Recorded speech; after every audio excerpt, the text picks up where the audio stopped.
नमो अरहन्ताणं नमो सिद्धाणं नमो आयर्याणं नमो उवज्रायाणं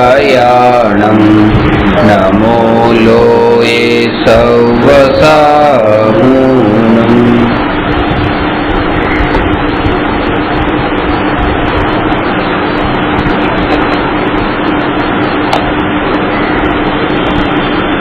प्रश्न नंबर 271 सर्वज्ञनी सिद्धि करो।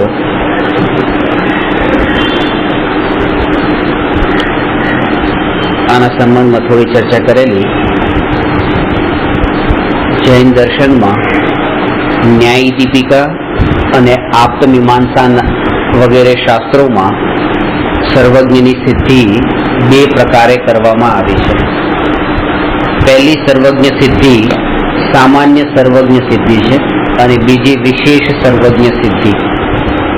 सर्वनो अर्थ है जगत, लोकालोक અને જ્ઞનો अर्थ है જાણનાર। लोकालोक ने જાણનાર તે સર્વજ્ઞ અને એની સામાન્ય સર્વજ્ઞ સિદ્ધિ એ પ્રકારે કરી કે જગતને જાણનારા કોઈક તો છે। અને વિશેષ સર્વજ્ઞ સિદ્ધિનો અર્થ એ કે જે જગતને જાણનારા કોઈક છે એ કોઈ અન્ય નથી પણ વિતરાગી ભગવાન જ છે। એ વિશેષ સર્વજ્ઞ સિદ્ધિમાં બતાવ્યું અને એનું કારણ શું છે એ આજે આપણે સમજવાનું છે। સૌથી પહેલા સામાન્ય સર્વજ્ઞ સિદ્ધિને આપ્તમીમાંસામાં 5મા શ્લોકમાં બતાવ્યું કે સૂક્ષ્માંતરિત દૂરાર્થા પ્રત્યક્ષાત કસ્યચિદ યથા अनुमेयत्वतो ज्ञाति रीति सर्वज्ञ संस्थिति। एनो अर्थ है कि 3 प्रकारना पदार्थों सूक्ष्म, अंतरित अने दूरवर्ती। सूक्ष्मनो अर्थ है परमाणु वगैरह सूक्ष्म पदार्थों। अंतरित एटले काळथी जे दूर छे एवा, एटले के राम, महावीर भगवान, रावण वगैरह जे काल थी घणा काल पहला थया ए। अने त्रीजू छे दूरवर्ती। दूरवर्ती नो अर्थ छे क्षेत्र थी दूर, जेम के विदेय क्षेत्र, ऐरावत क्षेत्र ए। तो 3 प्रकारना पदार्थोनी बात करी छे। सूक्ष्म, अंतरित अने दूरवर्ती पदार्थो आपणने अहींया प्रत्यक्ष देखाता नथी।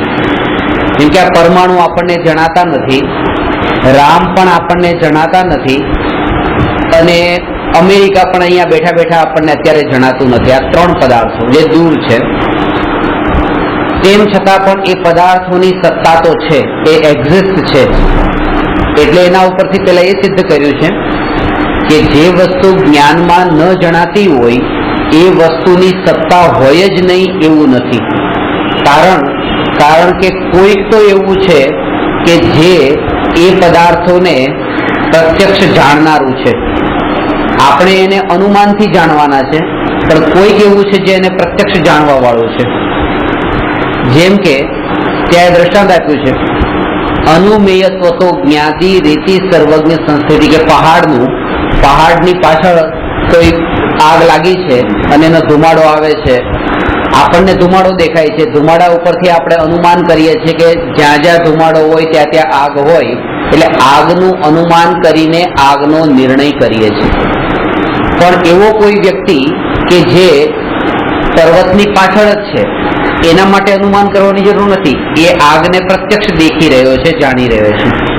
તો એવી રીતે આ જે સૂક્ષ્મ, અંતરિત અને દૂરવર્તી પદાર્થો છે જેને આપણે अनुमानथी जाणीए छे पण एवा कोई छे के जे एने प्रत्यक्ष जाणी रह्या छे अने ए जे छे एनुं नाम सर्वज्ञ छे।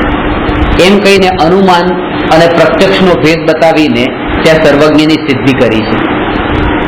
एमां 3 कारणो ए आप्या के जेम के सूक्ष्म पदार्थो के अहींया दूरथी तमने देखातुं नथी के अहींया कीड़ी छे पण ए मने जणाय छे, એટલે તમને જણાતું નથી પણ પ્રત્યક્ષ જાણવા વાળો એને કોઈક તો છે। એવી રીતે રાવણ છે એ રામ મને જણાતા નથી પણ એ રાવણને તો જણાયા હતા, એટલે કોઈક તો એવું છે કે જેને જણાય। અને અમેરિકા મને અહીંયાથી નથી જણાતું પણ એવું કોઈક છે કે જે ઓબામા કે જેને અમેરિકા અત્યારે પણ પ્રત્યક્ષ જણાઈ રહ્યું છે। તો એવી રીતે ત્રણ પ્રકારના પદાર્થો, જેને એક જીવ એવો છે કે જે પ્રત્યક્ષ જાણતો નથી, પણ બીજા કોઈક એવા છે કે જે એને પ્રત્યક્ષ જાણે છે. પણ અહીંયા ત્રણેય અલગ અલગ થયા. એ કીડીને જાણનારો અલગ થયો, રામને જાણનાર અલગ અને અમેરિકાને જાણનાર અલગ. પણ એવા કોઈક આત્મા છે કે જે આ ત્રણેયને નહીં, આખા જગતને એક સાથે જાણે છે. એ સર્વજ્ઞ છે કે જેમના જ્ઞાનથી આ જગતમાં કંઈ અજાણ્યું નથી. આના ઉપરથી એક વાત એ પણ સમજવાની કે આવી જે જ્ઞાનની મહિમા બતાવી કે એક સમયમાં આખા લોકાલોકને ઇન્દ્રિયોના નિમિત્ત વિના, પરના નિમિત્ત વિના, કર્મના ક્ષયોક્ષમના નિમિત્ત વિના પ્રત્યક્ષ અને સ્પષ્ટ જાણવા વાળી શક્તિ આત્મામાં છે. અને એ આત્મા હું છું એવું જ્યારે જાણે ત્યારે જીવને પોતાના જ્ઞાનની, પોતાના સ્વભાવની મહિમા આવે. અને જ્યાં સુધી મહિમા ન આવે ત્યાં સુધી એની દ્રષ્ટિ પર પદાર્થોમાંથી હટે નહીં. એટલે જ્યાં સુધી એમ કહેવામાં આવે કે વૈજ્ઞાનિકોએ વિમાનની શોધ કરી, કે વૈજ્ઞાનિકોએ દૂરબીનની શોધ કરી, માઇક્રોસ્કોપની શોધ કરી, તો આ બધી શોધ જે છે એ આત્માની મહાનતાને નથી બતાવતી, આત્માની નબળાઈ બતાવે છે. કારણ કે જે આત્મા લોકાલોકને જાણવાની શક્તિ વાળો છે એ એક એક પદાર્થોમાં અટકી ગયો, જે એનું સ્વરૂપ અનંતને જાણવાનું છે. અનંતને જાણનાર આત્મા સંખ્યાત પદાર્થોને જાણવામાં અટકી જાય છે. અને એટલું જ નહીં, એને અટકીને પાછો એના કારણે પોતાને મહાન માને છે, મનાવે છે અને સંતુષ્ટ થાય છે. તો એના કારણે થઈને એનો આત્માનો જે વિકાસ થવો જોઈએ એ થતો નથી અને દુઃખનું દુઃખ કાયમ રહે છે. એટલા માટે જૈન દર્શનમાં એ કીધું કે જેને જ્ઞાન ઘણું પ્રાપ્ત કરી લીધું પણ રાગનો અંશ ઘટ્યો નહીં, તો એ જીવને સુખ નથી, દુઃખ છે. અને દુઃખ પહેલા જે જ્ઞાન હતું એ વખતે જેટલું દુઃખ હતું એનાથી પણ વધારે દુઃખી થાય છે. એટલે બે વાત બતાવી, એક તો એ કે જ્ઞાન પ્રાપ્ત કરો અને બીજું એ કે રાગ દ્વેષ ઘટાડો. કારણ કે જો જ્ઞાન પ્રાપ્ત થયું અને રાગ દ્વેષ ન ઘટ્યા તો દુઃખી થશે.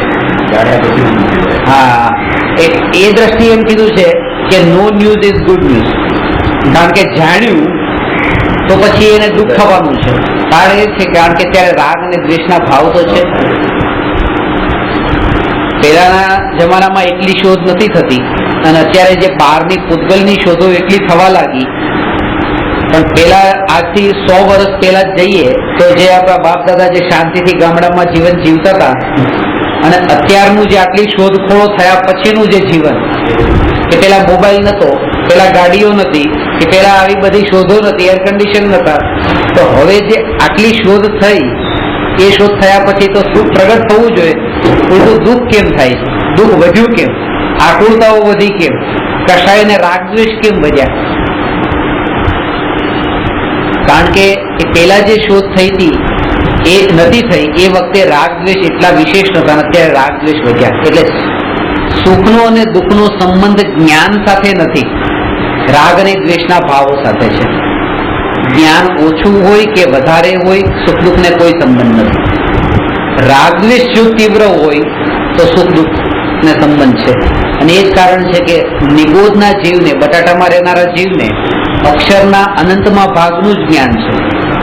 હવે ક, ખ, ગ એ તો એક અક્ષર છે અને એ અક્ષરનું જે જ્ઞાન, આપણે તો કેટલાય અક્ષરોનું જ્ઞાન છે, શાસ્ત્રોનું જ્ઞાન છે, પણ એ તો અક્ષરના અનંતમો ભાગ અને એટલું જ જ્ઞાન છે.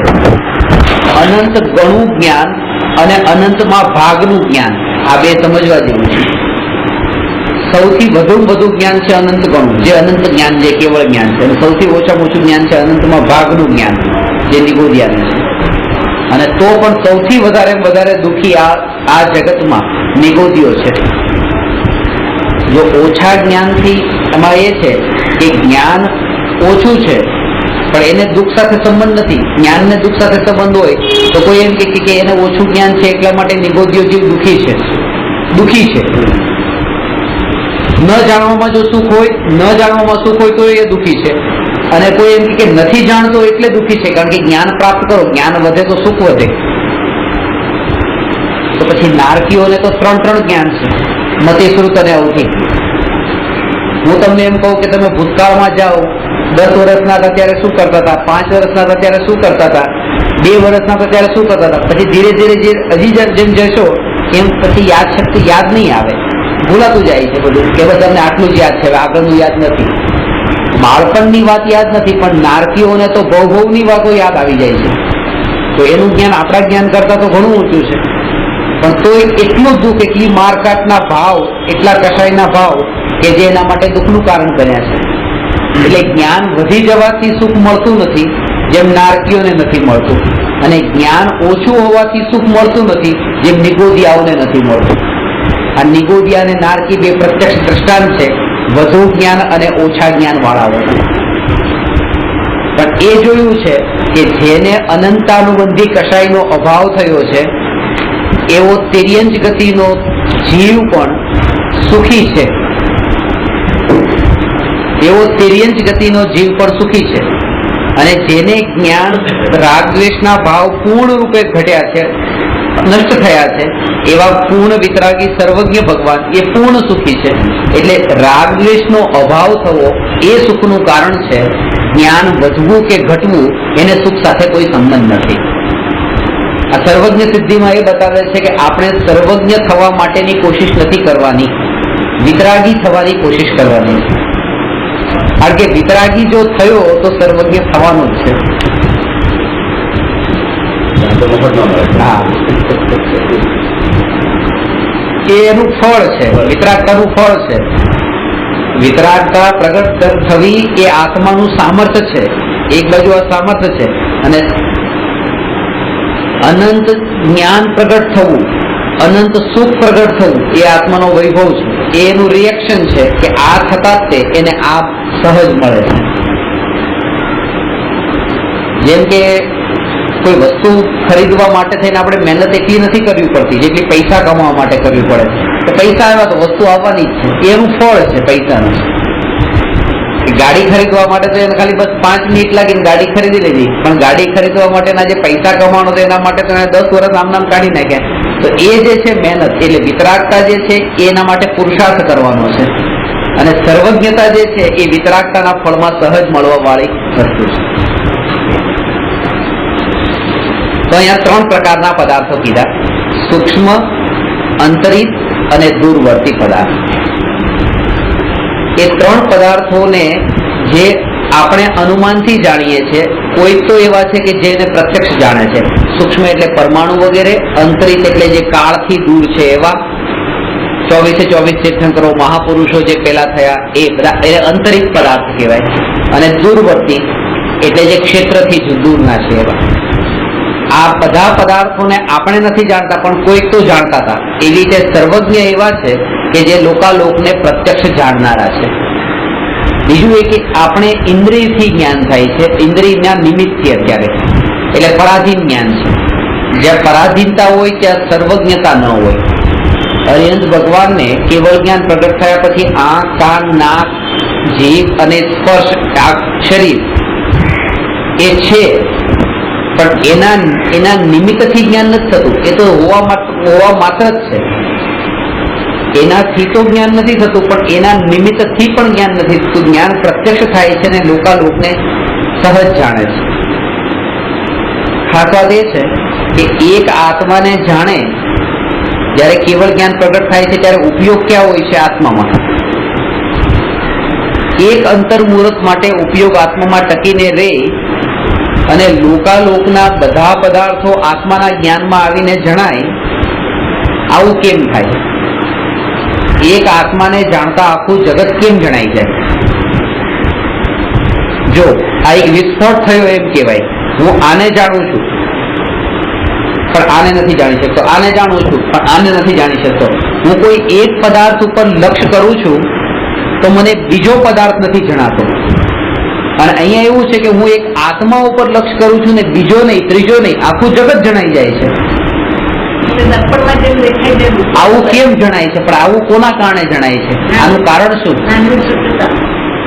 જ્ઞાનની સ્વચ્છતા જે છે તો અનાદિકાળની હતી, પણ અત્યારે અંતર્મુહૂર્તના કાળ પછી જ કેમ આવરણ કેમ ખસ્યું? શરૂઆત ક્યાંથી થઈ? વિતરાગતા કેમ આવી? રાગદ્વેષ કેમ નહીં કર્યા? ના, રાગ સમજણથી નહીં, રાગ દ્વેષ કેમ ન કરાય? અહીંયા સુધી તો બરાબર જવાબ આપ્યો છે, અહીંયા ગડબડ કરી. જો જ્યાં સુધી રાગ દ્વેષ છે ત્યાં સુધી સર્વજ્ઞતા નથી, અને જ્યારે રાગ દ્વેષ ટળી જાય છે, નષ્ટ થાય છે, ત્યારે સર્વજ્ઞતા સહજ પ્રગટે છે. હવે મને રાગ દ્વેષ કેમ નથી ટળતા? રાગ દ્વેષ ન ટળવાનું કારણ એ છે કે ઉપયોગ જ્યારે પરમાં જાય છે તો પરમાં રાગ દ્વેષ થાય છે. સાંભળો, પરમાં ઉપયોગ જાય છે એટલે રાગ દ્વેષ થાય છે. ઉપયોગ, હવે મારો ઉપયોગ અહીંયા છે, 12 વાગ્યા છે, ઉપયોગ પોતાનામાં છે, ઉપયોગ પર તરફ ગયો નહીં, કારણ કે ઉપયોગ જ્યારે સ્વભાવમાં સ્થિર હોય ત્યારે પરને જાણવા જતો નથી. જે વસ્તુને આપણે જાણવા જતા નથી એ વસ્તુને લઈને, જે વસ્તુને લઈને આપણે જાણતા નથી એ વસ્તુને લઈને રાગ દ્વેષના ભાવ પણ થતા નથી. આ સિદ્ધાંત છે. જેમ કે હું તમને પૂછું સુમેરુ પર્વતમાં તમને રાગ છે કે દ્વેષ છે, તમે કહો છો સુમેરુ પર્વત ક્યાં છે ખબર જ નથી, રાગ દ્વેષ તો પછી.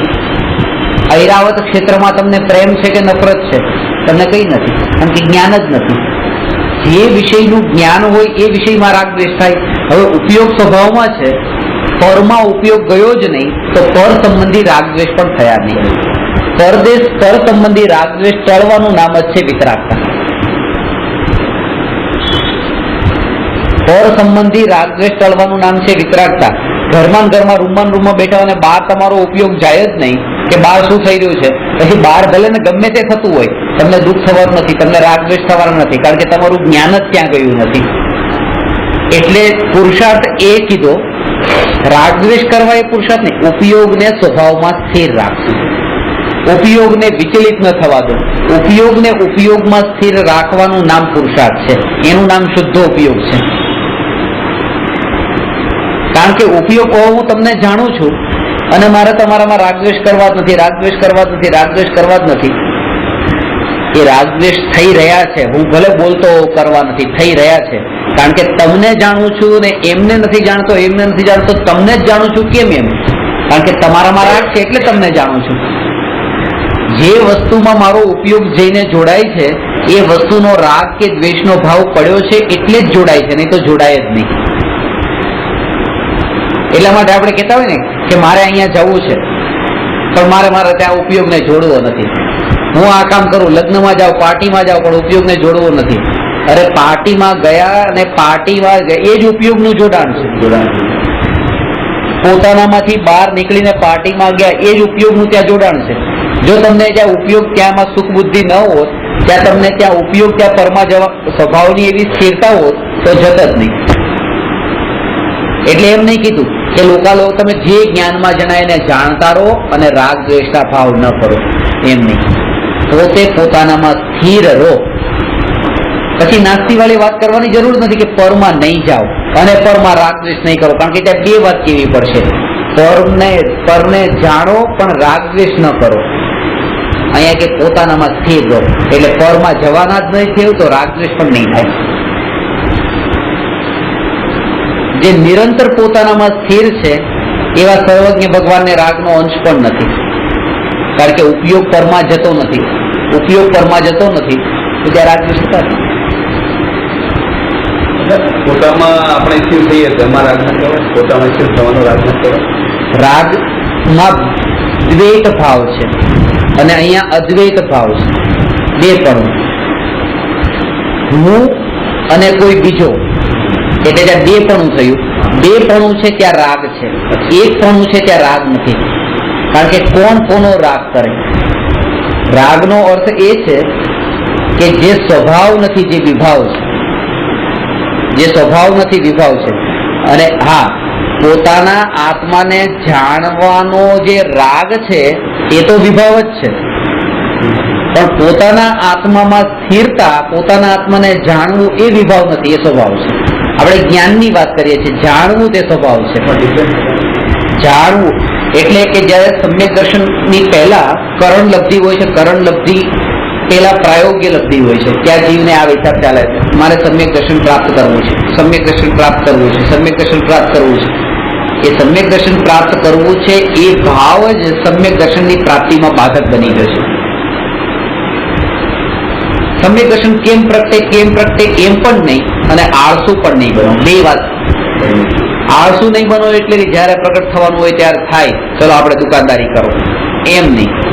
અને કેમ થતું નથી, મેં દુકાનદારી તો છોડી દીધી, હવે કેમ થતું નથી, એમ પણ નહીં. સહજ પરથી ઉદાસીન થાય અને સ્વભાવનો મહિમા એવો આવે કે સ્વભાવના જ વિચારને ચિંતનમાં સ્થિર થાય. એક સમય એવો આવે કે જ્યારે એ વાતને પણ એ ઉપયોગમાંથી એ વાત નીકળી જાય કે મોક્ષ મારે પ્રાપ્ત કરવાનો છે. આ નિર્ણય કરવા માટે જરૂરી હતું, એને વારંવાર યાદ નથી કરવાનું. નિર્ણય અને ઉપયોગ આ બંને માટેની વાત અલગ અલગ છે. દુકાન પર બેઠો છે દુકાનદાર અને એને કરોડપતિ થવું છે એ લક્ષ્ય છે. હવે જ્યારે એ દુકાનને શરૂ કરી ત્યારે નિર્ણય તો કર્યો કરોડપતિ થવાનો, એ કરોડપતિ થવું છે, કારણ કે આટલા કરોડપતિઓ થયા છે અને બધા સુખી છે અને હું કરોડપતિ થઈશ તો હું પણ સુખી થઈશ, એ લક્ષ્ય એને આ દુકાન ખોલી. હવે વાત સમજો કે કરોડપતિ થવું છે એવો વિકલ્પ હવે ત્યાં દુકાન પર બેઠો હોય એ કરે તો કરોડપતિ નહીં થઈ શકે. વિકલ્પ હવે એને છોડી દેવાનો છે. હવે તો નોકરને કહે આ માલ કાઢ, આમ કર, પૈસા લીધા, ગણ્યા, આટા લીધા, બધું. આ જે એનો ઉપયોગ અત્યારે એનું અટેન્શન ક્યાં છે? પૈસાની લેવડ દેવડ ને આમાં જ છે. કરોડપતિ થવું છે એ તો વિચાર જ નથી આવતો. એ વિચાર છૂટી જાય તો કરોડપતિ થાય, કારણ કે નહીં તો કરોડપતિ થવું છે, આ 99 થઈ કે 100 થઈ નોટ જ ભૂલી જાય. એ જો વિચાર આવી જાય વારંવાર કે કરોડપતિ થવું છે, અહીંયા ગણતરી બરાબર ન કરી શકે. એટલા માટે એ કે નિર્ણય કરવા માટે તો જરૂરી હતું કે પોતાનું લક્ષ્ય, પોતાનું ધ્યેય ખ્યાલમાં હોવું જોઈએ. પણ એક વાર નિર્ણય કર્યા પછી એ વાત અંદર પડી છે પણ ઉપયોગમાં નથી આવતી. એવી રીતે સમ્યક દર્શનની પ્રાપ્તિ માટે નિર્ણય પહેલા કરો કે અજ્ઞાનતા એ જ દુઃખનું મૂળ કારણ છે અને સમ્યક્ત્વ, સાચી શ્રદ્ધા એ સુખનું કારણ છે. હવે એ સાચી શ્રદ્ધા માટે જે કંઈ પણ વિધિ છે કે સાચા દેવશાસ્ત્ર ગુરુની શ્રદ્ધા, કે સાત તત્વની યથાર્થ શ્રદ્ધા, સ્વપરનું ભેદ જ્ઞાન અને આત્માનો અનુભવ, આ બધાનો સત્ય નિર્ણય એ સમ્યક દર્શન માટે જરૂરી છે. એટલે જેટલું જોર આના ઉપર આપવું જોઈએ સમ્યક દર્શન માટે, એના ઉપર અપાતું નથી. જ્યાં એમ કહેવામાં આવે ને કે આત્માનો અનુભવ કરો, મહારાજ સાહેબ પણ સમ્યક દર્શનનું નામ હવે લેતા થયા છે પ્રવચનમાં, સમ્યક દર્શન. પણ સમ્યક દર્શનનું નામ લેવાનો અર્થ એ છે કે એની પહેલા જે 4 સ્ટેપ બતાવ્યા કે સાચા દેવ કોને કહેવાય, સાચા ગુરુ કોને કહેવાય અને સાચા શાસ્ત્ર કોને કહેવાય, એ બતાવો. જો એ બતાવ્યું તો સમ્યક દર્શન તમે બતાવ્યું એમ કહેવાય. નહીં તો પછી ગીતામાં બતાવે છે કે આત્મા આત્મા આત્મા, પણ એનું સ્વરૂપ નથી બતાવતા. ત્યાં સુધી આત્માનું નામ લેવાથી કોઈ લાભ નથી નથી. હું તો કહું નામ હોવાથી પણ કઈ નથી પડતું. એનું સ્વરૂપ સ્પષ્ટ થવું જોઈએ કે આ સમ્યક દર્શનનો મતલબ શું છે. ખબર તો હોવી જોઈએ ને કે જે અજ્ઞાનીને એ વાતની ખબર જ નથી, એ તો એમ જ માની બેઠા છે કે બસ આજે અમે અંદર દેરાસરમાં દર્શન કર્યા એ સાચા દેવ, આ સામે બેઠા છે એ સાચા ગુરુ, અને હમણાં જે બોલી રહ્યા છે એ સાચા શાસ્ત્ર, બસ. અને આજે અમે આટલું ત્રણેય કરીને આવ્યા, આજ અમારો સાચો ધર્મ. એ તો એમ જ માની રહ્યા છે. એટલે 4 સંબંધી દેવ, ગુરુ, શાસ્ત્ર અને ધર્મ સંબંધી જ્યાં સુધી માન્યતા નથી પલટાતી ત્યાં સુધી આ સમ્યક દર્શનનો નિર્ણય પણ નથી થતો. હા, કે તમે અહીંયા આવ્યા, આ તમે ધર્મ જ કર્યો છે, બીજું કઈ નથી કર્યું. ઘરે બેઠા અધર્મ કરવું એના કરતા અહીંયા બેસીને ધર્મ કર્યો ને, આવું કે બસ આ ધર્મનું ખોટું સ્વરૂપ બતાવ્યું. શુભ રાગમાં ધર્મ બતાવ્યો અને શાસ્ત્ર શુભ રાગમાં ધર્મ માનવો એ સૌથી મોટું મિથ્યાત્વ છે, અને એ તો મિથ્યાત્વ મોટું પાપ છે. ઘણું કર્યું, શુભ ભાવ ઘણા કર્યા, શુભ ક્રિયાઓ ઘણી કરી, પણ આ મિથ્યાત્વનો અંશ. ટોડરમલજી એને મિથ્યાત્વના અંશને ઝેરની ઉપમા આપી છે. શુભ ભાવ જ કર્યો છે. 1 કિલો ખીર છે, 1 કિલો ખીરમાં 1 ટીપું પણ ઝેરનું મળે એમ નહીં કે હવે એટલી ઝેરનું ટીપું જેટલું નાખ્યું એ જ ઝેર છે, આખી ખીર ઝેર છે.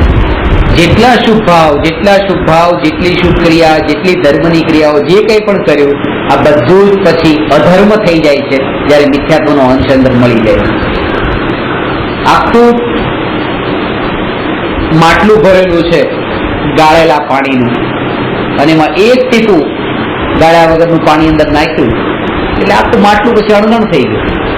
એમ નહીં કે ભાઈ એક ટીપું તો ચાલી જાય, ન ચાલે. જો જે શુદ્ધ રીતે પાલન કરનારા હોય એને તો ન જ ચાલે.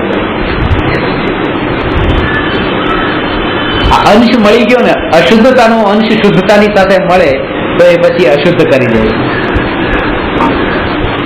એટલે મિથ્યાત્વના અંશથી એને દૂર કરવાની શરૂઆત થવી જોઈએ. બસ મિથ્યાત્વ પેલા છૂટે.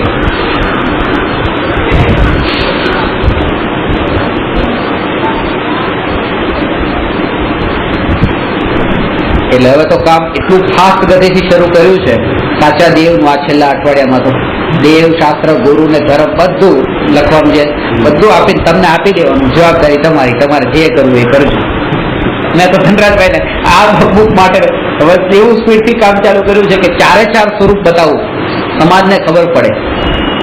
કારણ કે જે જિજ્ઞાસુ ઉત્કંઠા વાળા જીવ છે, નથી એમ નહીં, અત્યારે પણ છે, ખાલી માલથી ભ્રમિત થઈ ગયા છે, ખબર નથી. જેમ આપણે ભૂતકાળમાં અજ્ઞાનતામાં હતા, આવા બીજા કેટલાય અજ્ઞાનતામાં પડેલા છે, ખબર નથી.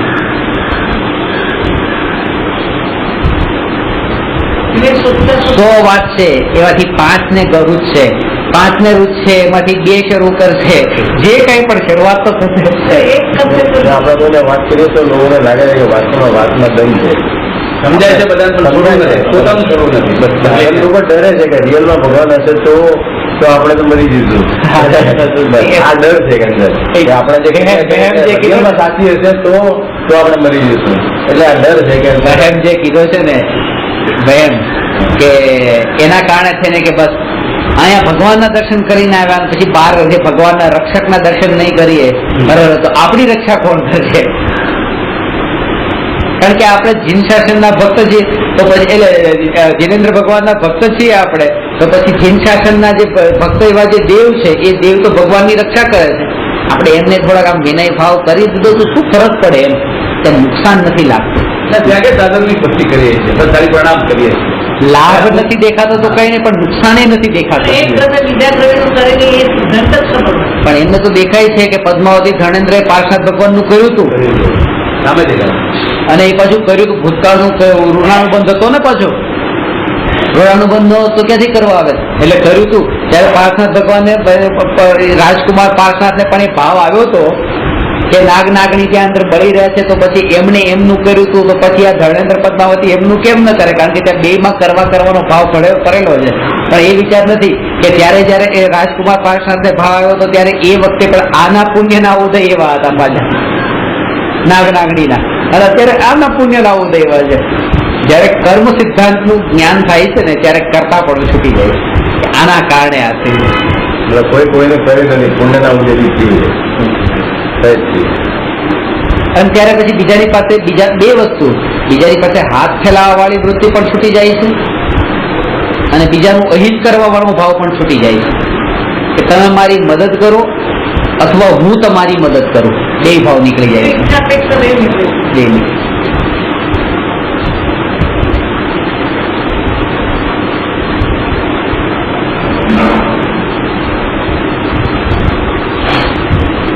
એટલે સર્વજ્ઞની સત્તાનો તેણે સ્વીકાર કર્યો નથી એ નાસ્તિક છે. જેમ કે ને કે તે ધર્મમાં માને તે આસ્તિક, ધર્મમાં ન માને તે નાસ્તિક. હવે આના ઉપરથી એ સમજી શકાય કે સર્વજ્ઞનો નિર્ણય સમ્યક દ્રષ્ટિઓને જ હોય છે. ન કર્યો કહેવાનો અર્થ એ કે સિગ્નલ પર ઉભા છો અને સિગ્નલ ક્યારે ખુલે ક્યારે ખુલે ક્યારે ખુલે, ક્યારે રેડ નું ગ્રીન થાય, ક્યારે હું જાઉં, આવી જે આકુળતા છે એ જ સર્વજ્ઞની સત્તાનો નિર્ણય કર્યો નથી એ સૂચવે છે. કે જો નિર્ણય હોય તો ભગવાનના જ્ઞાનમાં તો જણાયું છે ને કે 2 મિનિટ પછી ખુલવાનું છે. એટલે એમને બી જ્ઞાનમાં છે કે પછી ખુલે, પણ આકુરતા છે કેમ ખુલતો નથી, કેમ ખુલતો શ્રદ્ધા. શ્રદ્ધાનો મતલબ એ છે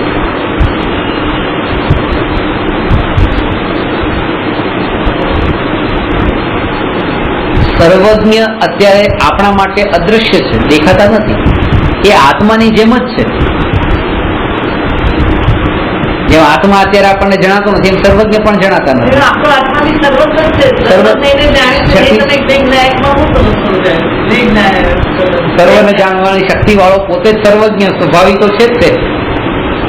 એટલે બંને એક છે પર્યાયમાં વ્યક્ત થયેલું સર્વજ્ઞપણું અને એક દ્રવ્ય સ્વભાવનું સર્વજ્ઞપણું. એમાં બંનેની શ્રદ્ધા વારાફરતી થાય એવું નહીં. એટલે જ એમ કહેવાય છે કે જે સમયે આ આત્માનો અનુભવ થાય છે એ સમયે પર્યાયમાં જે સર્વજ્ઞ થયા છે એની સત્તાનો નિર્ણય થયો એમ કહેવાય. અને ત્યારે જ એ આસ્તિક થયા એમ કહેવાય કે ભગવાનને માને છે. એની પહેલા એની એટલે સમ્યક દ્રષ્ટિ સિવાયના બધા નાસ્તિક માનતા નથી. બોલે છે, કે છે, જાણે છે, સમજે છે, સમજાવી પણ દે છે, પણ માનતા નથી.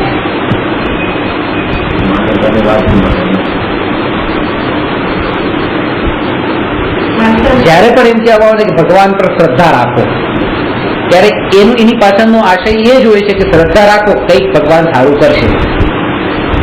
કોઈ પણ તકલીફમાં હોય ત્યારે ભગવાન પર શ્રદ્ધા રાખો એટલે કે ભગવાન કરતા છે, ભગવાન કઈ એવું ખરાબ નહીં થવા દે, શ્રદ્ધા રાખો. અથવા ભગવાન જે કરશે એ બરાબર જ કરશે. ભગવાન પર શ્રદ્ધા રાખવાનો મતલબ એ છે કે ભગવાન કઈ જ નહીં કરે, અને જયારે ભગવાન જેવા ભગવાને કઈ નહીં કરે તો તમે કોણ, ચૂપચાપ બેસી જાઓ. એનો મતલબ એ છે ભગવાન પર શ્રદ્ધા રાખો. અકર્તા પણાની શ્રદ્ધા છે. ક્રમબદ્ધ પર્યાયમાં બે વાત બતાવી છે. શિષ્યએ કીધું કે સર્વજ્ઞ ભગવાન આખા જગતમાં કંઈ કરી શકતા નથી, ભગવાન અકર્તા છે, માત્ર જ્ઞાતા છે. કારણ કે કરવાનો વિકલ્પ જ નથી, કરવાનો રાગનો ભાવ જ નથી. પણ જે રાગી દેવી દેવતાઓ છે એ તો કરે કે ન કરે, એટલા માટે વિતરાગી ભગવાન કરતા રાગીઓની પૂજા વધી ગઈ. કે ભગવાનને તો કરવાનો ભાવ નથી, પણ જેને કરવાનો ભાવ છે એ તો આપણું કરવા આવી શકે ને એમ. એટલે ત્યાં બે શબ્દ બતાવ્યા છે. રાગીઓમાં શ્રેષ્ઠ એવા સર્વ વિતરાગી ભગવાન, પૂર્ણ વિતરાગી અર્યંત સિદ્ધ ભગવાન, અને રાગીઓમાં સર્વોત્કૃષ્ટ એવા સ્વર્ગના ઇન્દ્રો, આ બંને કઈ કરી શકતા નથી એમ ખુલાસો કર્યો. એટલે કે જેને વિકલ્પ નથી એ તો કરી શકતા નથી, પણ વિકલ્પ વાળા પણ નથી કરી શકતા. આના ઉપરથી કે એ સિદ્ધ થયું કે વિકલ્પ નહીં કરવાના કારણે એ નથી કરતા એવું નથી, સ્વભાવ જ નથી બીજાનું કરી શકે એવું. એનું કારણ છે કારણ કે કોઈ દ્રવ્યને કોઈની જરૂર નથી, કોઈની જરૂર નથી. એનો સ્વભાવ છે, સ્વભાવ રૂપે પરિણમે છે, એમાં પરની અપેક્ષા જ નથી. હિમાલયથી જે પાણી નીકળે છે અને બંગાળની ખાડી સુધી પહોંચે છે, જે ગંગા નદીનું, ગંગા નદી એ રીતે વહે છે તો પાણીને ત્યાંથી ત્યાં બંગાળની ખાડી સુધી પહોંચાડવા માટે ભગવાનની જરૂર જ નથી. એ પાણી કે છે મારે જરૂર નથી, કારણ કે મારો સ્વભાવ છે જ્યાં ઢાળ હોય ત્યાં હું વહી જઈશ. હિમાલય બાજુ ઊંચાણ છે, બંગાળની ખાડી બાજુ નીચાણ છે. આમાં ભગવાનની જરૂરત શું છે કે કોઈ ભગવાન આવે ને પાણીની રેખી ત્યાં સુધી પહોંચાડે? એટલે જે કાર્ય થાય છે એ કાર્ય માટે કોઈ બીજાની જરૂર નથી. એ કાર્ય વસ્તુ પોતે એમ કહે છે અમે પોતાના સ્વભાવ રૂપે પોતાની રીતે પરિણમન કરી શકીએ છીએ. એવી જ રીતે અહીંયા જેટલા પદાર્થો આપણને દેખાય છે ને આ જગતમાં નથી જણાતા એવા પણ બધા પોતપોતાની યોગ્યતા અનુસાર પરિણમન કરી રહ્યા છે. અને સર્વજ્ઞ પણ પોતાનું જ પરિણમન કરી રહ્યા છે. કે શું કરી રહ્યા છે? પોતાનું જાણવાળું પરિણમન કરી રહ્યા છે કે લોકાલોકને જાણે.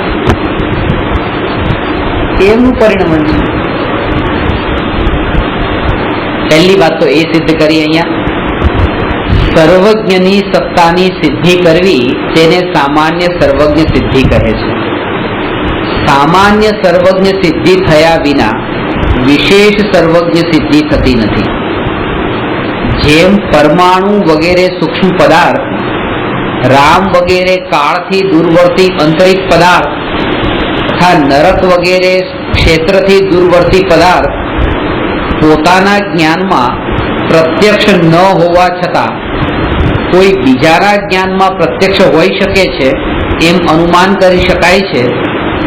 જેમ રામને આપણે પ્રત્યક્ષ દેખ્યા નથી પણ રાવણે તો પ્રત્યક્ષ દેખ્યા હતા, જેમ નરકને આપણે પ્રત્યક્ષ દેખતા નથી પણ રાવણ તેને પ્રત્યક્ષ દેખી રહ્યા છે, એ જ પ્રમાણે હું પોતે લોકાલોકને પ્રત્યક્ષ જાણતો નથી, પણ એવા કોઈ જીવ છે કે જે લોકાલોકને પ્રત્યક્ષ જાણે છે, એમ અનુમાન દ્વારા સર્વજ્ઞની સામાન્ય રૂપે સિદ્ધિ થઈ શકે છે.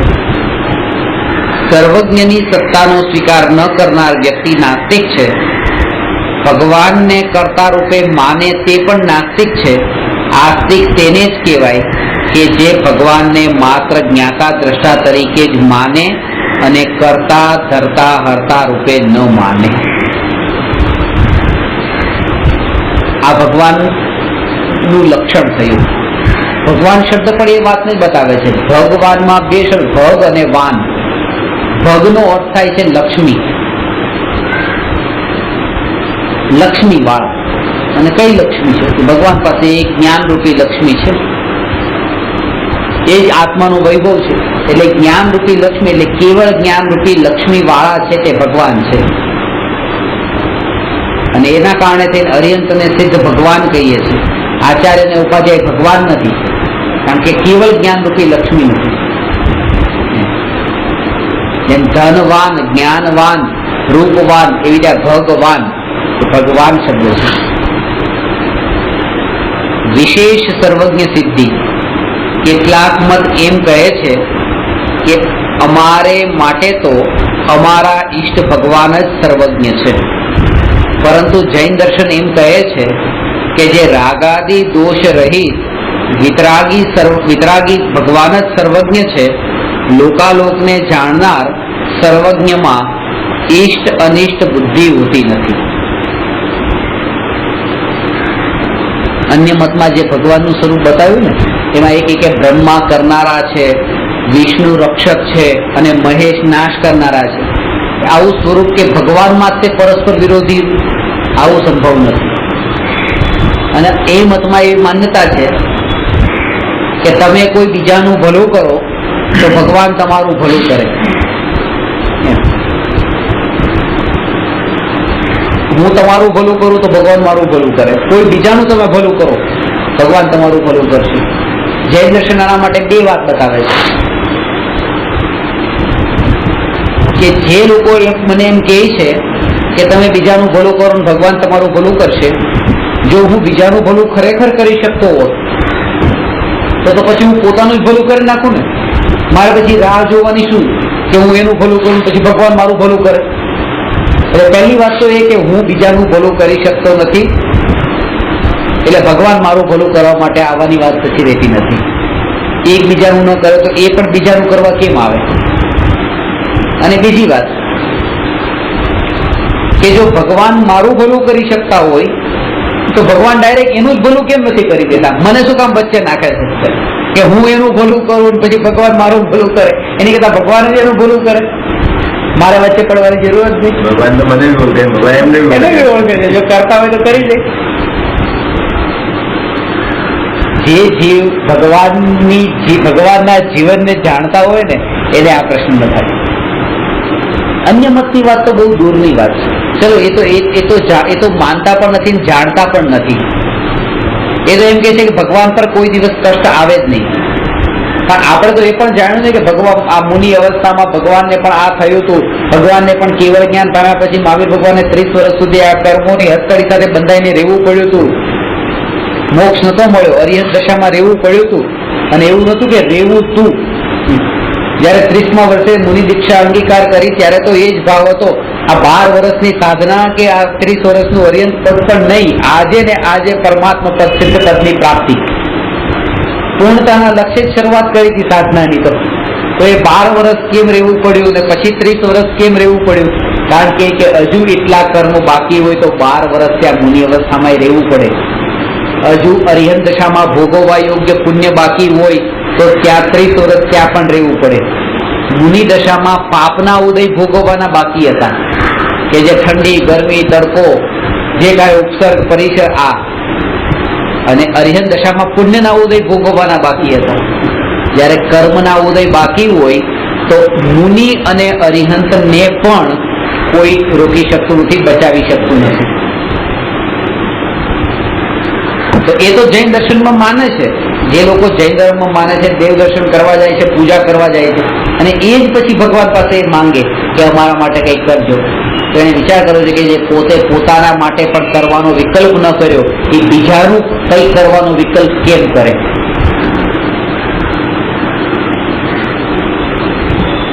અને ન કરવાનો વિકલ્પ કેમ ન કરે એનું કારણ એ છે કારણ કે ઉપયોગ પોતાનામાં લીન છે. બસ, ઉપયોગ પોતાનામાં સ્થિર છે.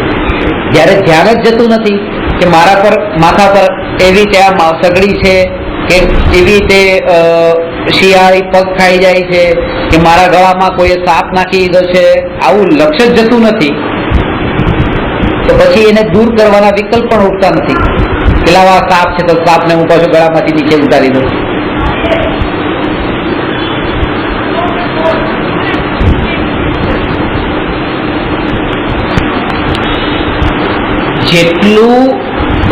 જેટલો કષાય ઘટે એટલું જ્ઞાન વધે. તમે એમ કહેશો નારકીઓને તો કષાય કેટલો તીવ્ર છે, ઘટ્યો જ નથી ને જ્ઞાન તો વધ્યું. જ્ઞાન નથી વધ્યું, અજ્ઞાન વધ્યું છે. મેં એમ કીધું જ્ઞાન વધે છે, એને કુઅવધિ છે, અવધિ નથી. એટલે એ કીધું કે મતિ શ્રુત જ્ઞાન એને થાય છે. મતિ શ્રુત અને અવધિ આ ત્રણ જ્ઞાન જેને અનંતાનુબંધી કષાય છૂટી જાય છે. સમ્યક દ્રષ્ટિને જ મતિ શ્રુત અને અવધિ જ્ઞાન હોય, નહીં તો કુમતિ કુશ્રુત ને કુઅવધિ હોય. જ્ઞાન એને જ થાય છે જેને રાગ દ્વેષનો અંશ છૂટ્યો. મનોપર્યય જ્ઞાન એ કષાય ચોકડીના અભાવ વિના મતિ શ્રુત અવધિ નથી થતા, અને ત્રણ કષાય ચોકડીનો અભાવ ન થાય ત્યાં સુધી મનોપર્યય જ્ઞાન નથી થતું. કારણ કે મનોપર્યય જ્ઞાન જો થઈ જાય અને ત્રણ કષાય ચોકડીનો અભાવ ન થયો હોય તો દુઃખ વધી જાય, આકુરતા વધી જાય. હવે કોઈ સ્ત્રીને ખબર પડી ગઈ બીજાના મનની વાત કે આના મનમાં મારા માટે કેવા ખરાબ ભાવ છે, આના મનમાં કેવા, તો પુરુષોના મનમાં તો મોટા ભાગના પુરુષો સ્ત્રીને જોઈને ખરાબ ભાવ કરે, સ્ત્રીને ખબર પડી જાય તો સ્ત્રીને એ મનોપર્યય જ્ઞાન થયું તો દુખી થઈ જાય. ચિંતા ચિંતા ચિંતા, દુઃખ, કષાય, આને મારું, આને એમ કરું, આનું આમ કરી નાખું. આ મનોપર્યય જ્ઞાન નથી થતું એ બહુ સારી વાત છે. કેમ? કારણ કે જો કષાય એટલો અંદરમાં પડેલો હોય અને મનોપર્યય જ્ઞાન થાય તો દુખી થઈ જાય. શેઠને મનોપર્યય જ્ઞાન થઈ જાય કે આ ચોરને મારી તિજોરી તોડવાનો ભાવ છે, હવે રાત્રે 9 વાગ્યા છે 2 વાગે તિજોરી તોડવાનો છે, એને ઊંઘ ના આવે. જ્ઞાન થઈ ગયું ને કે ચોરના મનમાં શું વિચાર છે, ચેન ને પડે, રોજ શાંતિથી સૂતો હતો. આ મનોપર્યય જ્ઞાન થયું તો ઉલટી તકલીફ વધી ગઈ. એટલે આ મનોપર્યય જ્ઞાન ગમે તે નથી થતું. એવા જીવને થાય છે જેની પાસે જે શેઠ નથી હોતા, જેની પાસે લૂંટાવા જેવું કઈ નથી હોતું. મુનિરાજોને થાય છે કે બીજાના મનની વાત ખબર પડે તો ભલે પડે.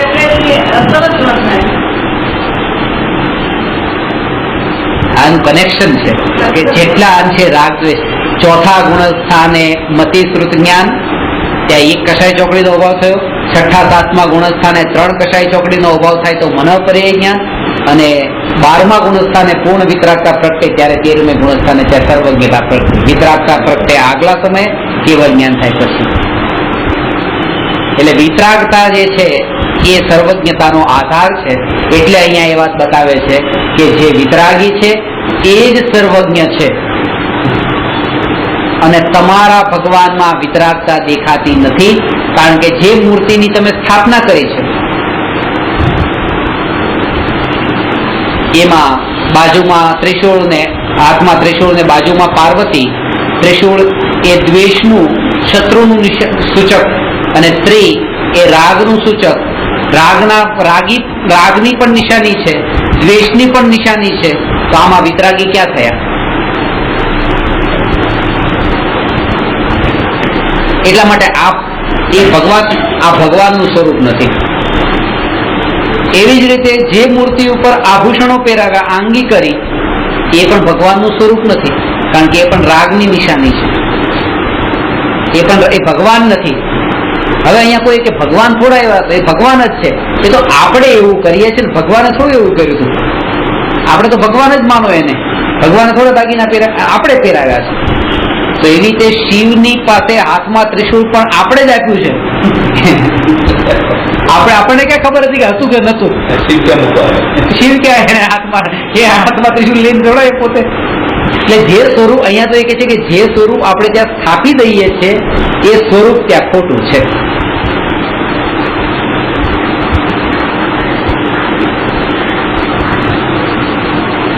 એટલે જેમ કહેતા અમે શંકર ભગવાનને ત્યાં શંકર ભગવાનના પગે લાગવા જઈએ છીએ કે નથી? તમે જાઓ શંકર ભગવાનને ત્યાં ન જાઓ, તમે અન્ય મતમાં દર્શન કરવા નથી જતા. કેમ નથી જતા? ત્યાં ભગવાનનું સ્વરૂપ નથી. તો પછી આંગી હોય, જ્યાં આભૂષણો પહેરાવ્યા હોય, જ્યાં ચક્ષુથી શણગાર કરેલો હોય ને એવા ભગવાનને તમે પગે લાગો છો? હા. એ કેમ? એ મહાવીર ભગવાન છે. મહાવીર નામ નીચે લગાવી દીધું તો હું શંકરની આગળ પછી મહાવીર લગાડી દઉં તો ચાલે?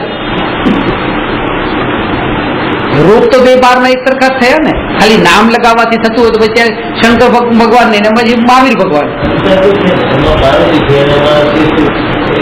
પાર્વતી ના હોય, બધી જગ્યાએ પાર્વતી થોડી હોય. શંકરના જે છે બધી જગ્યાએ પાર્વતી હોય. હું તમને એ જ વાત બતાવું છું કે ત્યાં આભૂષણ તો નથી ને, આભૂષણ તો નથી ને. હું તમને એ વાત બતાવું છું, આભૂષણ અને રાગના નિમિત્તો કોઈ પણ હોય. સમજાણું?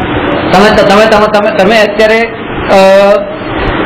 તમારી પાસે 5 રૂપિયા હોય કે તમારી પાસે એક ગાડી હોય કે તમારી પાસે ખાવાની વસ્તુ હોય, તમારી પાસે કંઈ પણ હોય, અહીંયા વાત એ છે કે જે પણ છે પણ રાગની નિશાની છે કે નહીં?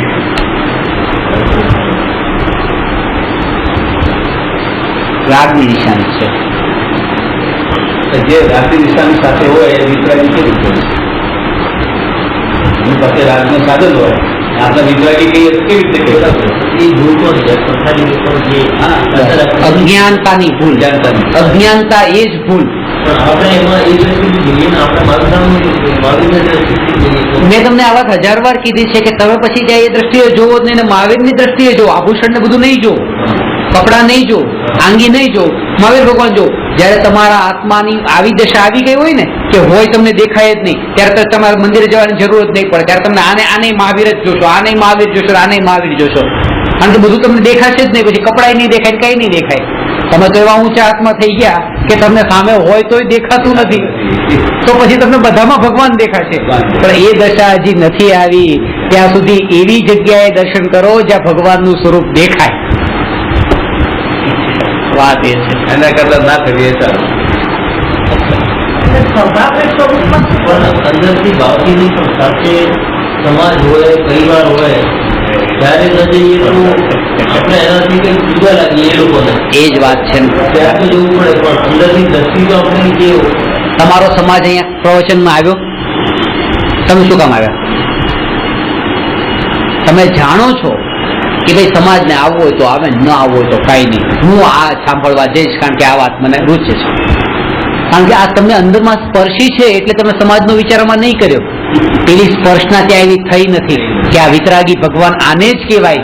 એવી સ્પર્શના જો થાય તો ત્યાં તમારો સમાજનો વિચાર પણ છૂટી જાય. આ મન બહુ ચંચળ છે. મન બનાવીએ છીએ આપણે. જયારે અજ્ઞાનતાનો પડદો ઉઠે ત્યારે ખબર પડે, વિચાર જ ન આવે એવો. રેસ્ટોરન્ટમાં જમવા માટે જઈએ છીએ, ત્યાં સમાજ વચ્ચે નથી આવતો, ત્યાં પોતાની ચોઈસનું તે ઓર્ડર કરીએ છીએ. અને અહીંયા પોતાની ચોઈસ નહીં, ત્યારે પછી જવું પડે.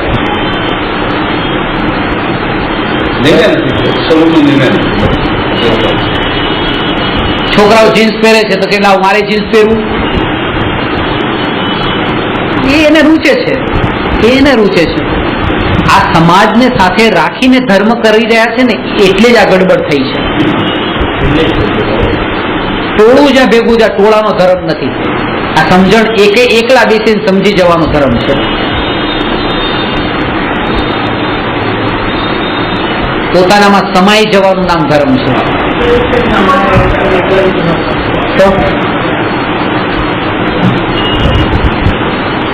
દ્વેષ ભાવ પણ નથી, પણ એટલું જાણે કે અજ્ઞાનતાથી આ કાળમાં અજ્ઞાનીજનો આપણે એમ કહીએ ને કે એવા મુસ્લિમ કે ક્રિશ્ચિયન કે જે માંસાહાર કરે છે, તો માંસાહારીઓને આવા આવા દેશમાં જન્મીને આવું આવું ખાય છે, ત્યાં તમે શું વિચાર કરો? અજ્ઞાનતા છે, અજ્ઞાનતા છે. એવી રીતે આ પણ એક અજ્ઞાનતા છે. એમાં દ્વેષ નથી કરવાનો. જે માંસ ખાતા હોય તેના ઉપર દ્વેષ નથી કરવાનો. કેમ કોઈ આવું કરતું હોય તો એના ઉપર પણ દ્વેષ નથી કરવાનો. અજ્ઞાનતા છે. જયારે ખબર પડતી એમને બી ખબર પડતી એ રીતે આ માર્ગ હતા. અને આ પણ તમને અત્યારે દેખાય કે પછી તમને એ પણ નહીં દેખાય. ત્યારે પછી તમે પોતાને જ દેખશો કે પોતે હું શું કરી રહ્યો છું. લક્ષ પણ ન જાય. પોતાના વિચારોની ધારા એવી હોય, લક્ષ ન જાય તો ત્યારે તમે તરત જાગૃતિ રહી. અહીંયા હું બિલ્ડિંગમાં દાખલ થાવ ત્યારે રોજ એકાદ વ્યક્તિ તો મને મળે જ છે કે જે પૂજારી ખીલી બહાર જતું હોય. જૈનો વધારે રહેતા છે અહીંયા, એટલે વિજય છે તો જો એવું મળે. હવે મનમાં એક વિકલ્પ તો એક ઉઠે પણ તરત જ પછી આ નબળાઈ છે. હું દ્રષ્ટિ મારી ત્યાં ગઈ ત્યારે આ થયું ને, હું પોતાના સ્વરૂપની સ્થિરતામાં એવો નથી. હું પોતાની સ્થિરતામાં એવો નથી કે જેના કારણે થઈને મારું અહીંયા દ્રષ્ટિ ગઈ રોજ તો મારી દ્રષ્ટિ જ ન જાય.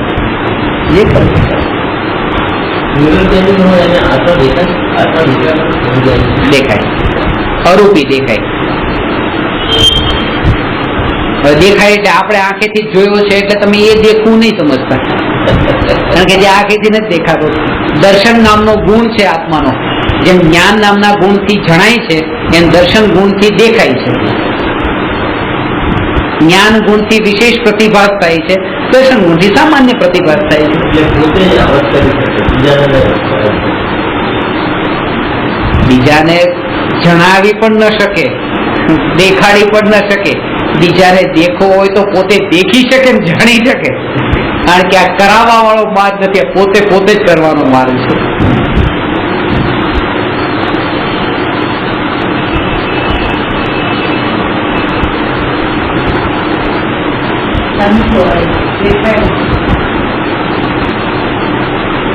દેખાય કેમ ન દેખાય? એમ દેખાઈ ગયું એમ નહીં. આ વાત જે છે ને એમ કે આ વ્યક્તિ ધનવાન છે અને પછી કોઈ એમ કીધું ના એ તો રૂપવાન છે. રૂપવાન ને ધનવાન એ બે એક સાથે ન હોઈ શકે? હોઈ શકે. અનુભવ અને દેખવું એક સાથે ન હોઈ શકે. ચારિત્ર ગુણમાં અનુભવ છે, જ્ઞાન ગુણમાં જાણપણું છે, દર્શન ગુણમાં દેખવાનું છે. બધું કામ એક સાથે થાય છે. દેખાય નહીં પણ અનુભવમાં આવે એવું નથી, બધું જ થાય. કારણ કે એક ગુણનું કાર્ય થોડું છે, આ તો અનંત ગુણોનું કાર્ય છે, એક સાથે કાર્ય થઈ રહ્યું છે. જાણવામાં આવે, માનવામાં આવે, અનુભવમાં આવે, દેખવામાં આવે. જે ગુણના કાર્ય છે એ ગુણથી એ કાર્ય થાય છે. શ્રદ્ધા ગુણની પર્યાયમાં માનવામાં આવે, જ્ઞાન ગુણની પર્યાયમાં જાણવામાં આવે, દર્શન ગુણની પર્યાયમાં દેખવામાં આવે, ચારિત્ર ગુણની પર્યાયમાં અનુભવમાં આવે, સુખ ગુણની પર્યાયમાં વેદનમાં આવે. એકને લઈને બીજાનો નિષેધ નહીં કરવો, બધું જ થાય છે. એ અનુભવ જયારે થશે ત્યારે ખબર પડશે. પણ ત્યારે આવો અનુભવ નથી થતો કે આ માન્યું ને આ જાણ્યું ને આ દેખ્યું. એ તો અનંત ગુણોની અભેદ એકરૂપ પર્યાયનું નામ અનુભવ છે, નિર્વિકલ્પ અનુભૂતિ છે.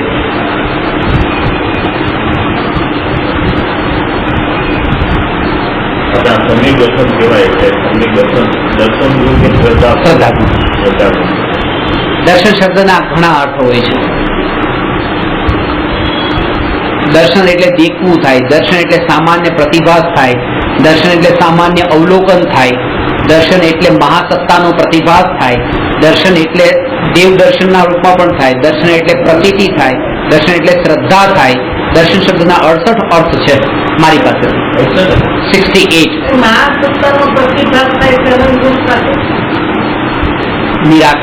નિરાકાર ઝલક. કોઈ પણ વસ્તુની નિરાકાર ઝલક ને સાકાર ઝલક એ બે પ્રવચન સારમાં છે. સાદૃશ અસ્તિત્વ અને સ્વરૂપ અસ્તિત્વની ચર્ચા. પણ અહીંયા વાત એ છે, જૈન દર્શનમાં મુખ્ય રૂપે બે અર્થ લીધા છે દર્શનના. એક સામાન્ય પ્રતિભાસ અને બીજો શ્રદ્ધા. આની એક ચાવી બતાવી દઉં તમને. જીવનભર યાદ રાખજો. દર્શન, જ્ઞાન, ચારિત્ર. દર્શન, જ્ઞાન, ચારિત્ર આ 3 શબ્દ છે. જ્યાં દર્શન શબ્દની સાથે જ્ઞાન અને ચારિત્ર પણ હોય ત્યાં દર્શનનો અર્થ લેવાનો શ્રદ્ધા. અને જ્યાં દર્શન અને જ્ઞાન બે જ હોય, ચારિત્ર ન હોય, દર્શનની સાથે જ્ઞાન જ હોય, ત્યાં દર્શનનો અર્થ લેવાનો સામાન્ય પ્રતિભા, ત્યાં લેવાનો દર્શન ગુણ. અને ત્રણેય હોય ત્યાં લેવાનો શ્રદ્ધા ગુણ. એટલે સમ્યક દર્શન, સમ્યક જ્ઞાન, સમ્યક ચારિત્ર. ત્યાં દર્શનનો અર્થ લેવાનો સમ્યક શ્રદ્ધા, સાચી માન્યતા. અને આત્માનો જ્ઞાનોપયોગ ને દર્શનોપયોગ, તે ચારિત્ર નહીં, ત્યાં દર્શનનો અર્થ લેવાનો દર્શન ગુણ, સામાન્ય પ્રતિભા.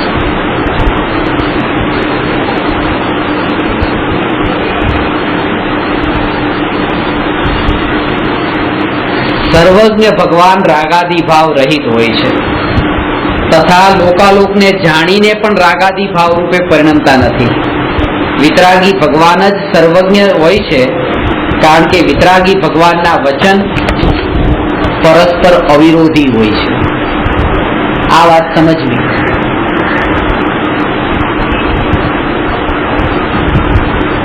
જો અલ્લાહ વિતરાગી હોય તો હું અલ્લાહની ભક્તિ કરવા, પૂજા કરવા તૈયાર છું.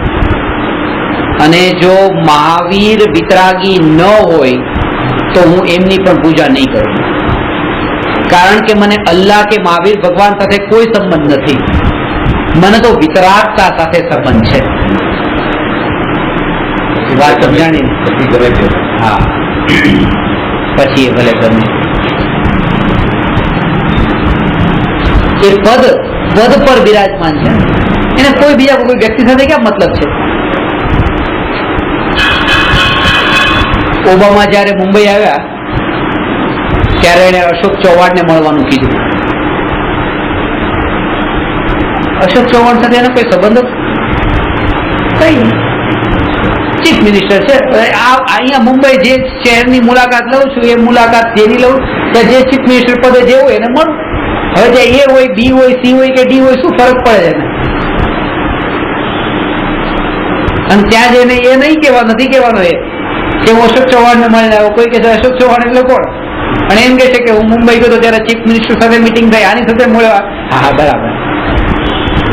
પદ, મારો કહેવાનો છે પદની મહિમા છે. એ પદ ઉપર કોઈ પણ હોય, એ પદ પર મહાવીર ભગવાન હોય, આદિનાથ ભગવાન હોય, કે અલ્લાહ હોય, ખુદા હોય કે પીર હોય, કે આવતીકાલે પછી તમે પણ હો, હું પૂજવા તૈયાર છું. કારણ કે વિતરાગી પદ જેને પ્રગટ થયું છે એ વિતરાગીની પૂજા થાય છે. હવે તમે વિચાર કરો કે જે પદની આટલી મહિમા બતાવી છે અને એ પદ જ જેની પાસે ન હોય અને એની જો પૂજા શરૂ થઈ જાય તો કેટલો મોટો અવિનય થયો એ પદ વાળાનો. મહિમા પદની છે. આચાર્ય પદ, ઉપાધ્યાય પદ ને સાધુ પદ, એ પદની પૂજા છે. અને એ પદ જ જો ન હોય,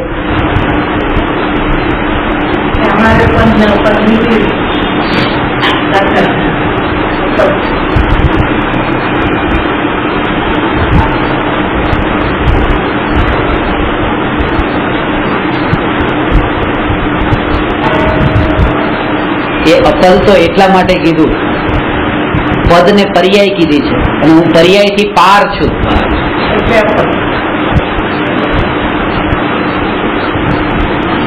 અને બીજો સમય સારમાર્થ એ કર્યો છે પરપદ, અપદ એટલે આ કે મારે પોતાના આ 5 પરમેશ્વરના પદ એ જ મારું સ્વપદ છે. પર્યાયની દ્રષ્ટિએ વાત કરીએ તો આ પર પર્યાયમાં જે જોડાણ છે અપદ છે.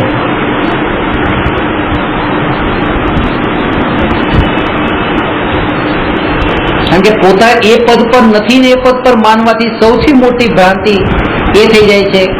શુદ્ધ ભાવ તો દૂર, એ શુદ્ધ ભાવ ને કરુણા ને દયા ને ભક્તિ ને એ જે ભાવ જે હોવા જોઈએ ને એ ભાવ નથી રહેતા, એકાંત થઈ જાય છે.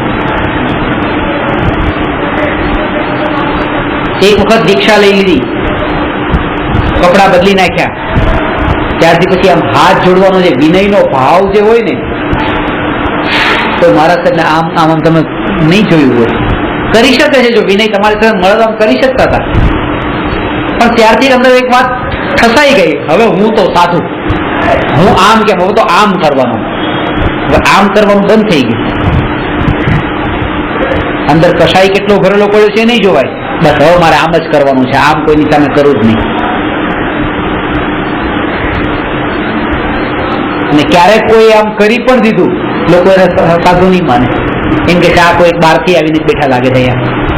કારણ કે અહીંના જે હોય એ આમ ન કરે, એ તો આમ જ કરે.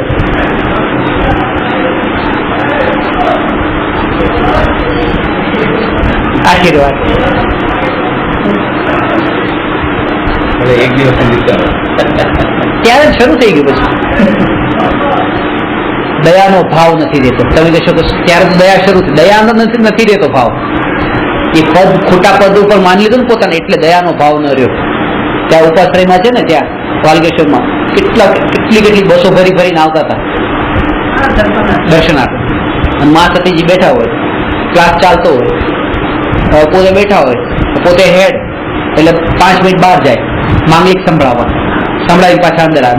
નમોકારમાં તો બોલે માંગલિક સંભળાવીને પાછા અંદર આવે, પાછા 5 મિનિટ બેસે, પાછા કોઈ કેવા આવે 3 બસ આવી, પાછા બહાર જાય માંગલિક સંભળાવે. એક ક્લાસમાં તો 5-10 વાર તો બહાર જાય, પાછા આવે જાય. હા, બીજાના ઉપર દયા, પોતાની દયા છૂટી જાય. આ પોતે જે જ્ઞાન, એટલે જ્યારથી આ દીક્ષા લીધી ત્યારથી દયાનો ભાવ છૂટી ગયો. પોતાના આત્મા પ્રત્યે જે દયા, સ્વદયા જ રહી નહીં, એટલી પર દયા.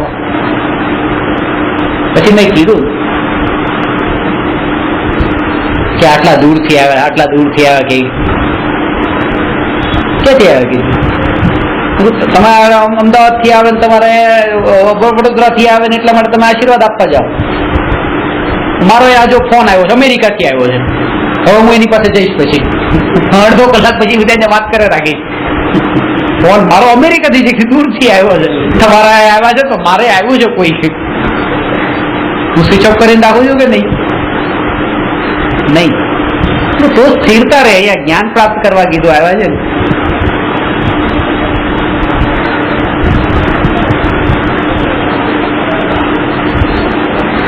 મને તો ખબર છે કે હું ઉપાડી દઉં તો ખોટું જે બોલો, ખોટું તો બોલવાનું જ નથી, પૂરી સ્થિરતાથી કહેવાનું છે. પણ તમારે તો એ સ્થિરતા નથી કે ઊંધું સમજાય જાય તો પહેલેથી ઊંધી માન્યતા પડેલી છે, એમાં પછી ઊંધું સમજાઈ જાય,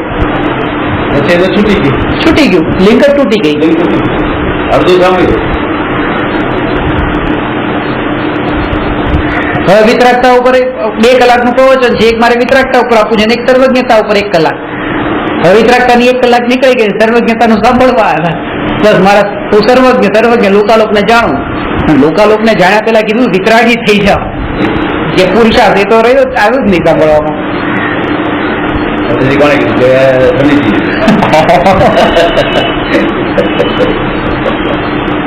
વાત પંડિતજીએ કીધી. તમારે સર્વજ્ઞ જાણો લોકાલોકને જાણવાનો આત્માનો સ્વભાવ છે.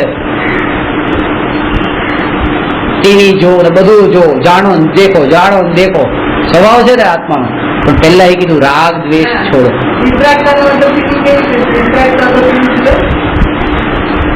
જોવે સર્વજ્ઞ ભગવાન નથી દેખતા, ટીવી નથી જોતા. સર્વજ્ઞ ભગવાન ટીવી નથી જોતા. એટલે આપણી દ્રષ્ટિમાં એવું છે કે ઈચ્છાથી જોવું એ જ જોવું.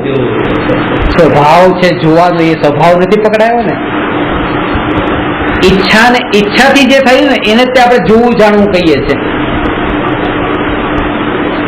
જોવાની છૂટ છે, રાગ દ્વેષની છૂટ નથી. એટલે પેલા રાગ દ્વેષ જયારે છૂટશે ત્યારે એ જોવાનું, આ જોવાનું જે થઈ રહ્યું છે વિકલ્પ પૂર્વકનું, એ અટકી જશે. જોવાના વિકલ્પ અટકી જાય છે, જોવાનું નથી અટકતું. સર્વજ્ઞ ભગવાનને જાણવું દેખવું છે, જાણવા દેખવાના વિકલ્પ નથી. જ્ઞાનના ફિલમ બી દેખાતી હશે ને, રાગ દ્વેષ નથી. એટલે મેં 2 ડેફિનેશન બતાવી હતી ને કે આખા જગતમાં જે પાપ થાય ખુલ્લે આમ પાપ થાય આખા જગતના. જંગલમાં અને શહેરમાં, ગામમાં, જંગલમાં જે પાપ થાય એ ખુલ્લે આમ થાય, અને અહીંયા જે પાપ થાય એ છુપાઈને થાય. આખા જગતના થતા ખુલ્લેઆમ પાપને દેખે તે જૈનોના ભગવાન, અને જંગલમાં જે પાપ થઈ રહ્યા એને ખુલ્લેઆમ જે પાપ થઈ રહ્યા એને દેખી શકે જૈનોના સાધુ મુનિ. ખુલ્લેઆમ થઈ રહ્યા દેખે, જાણે, કોઈ રિએક્શન વગર.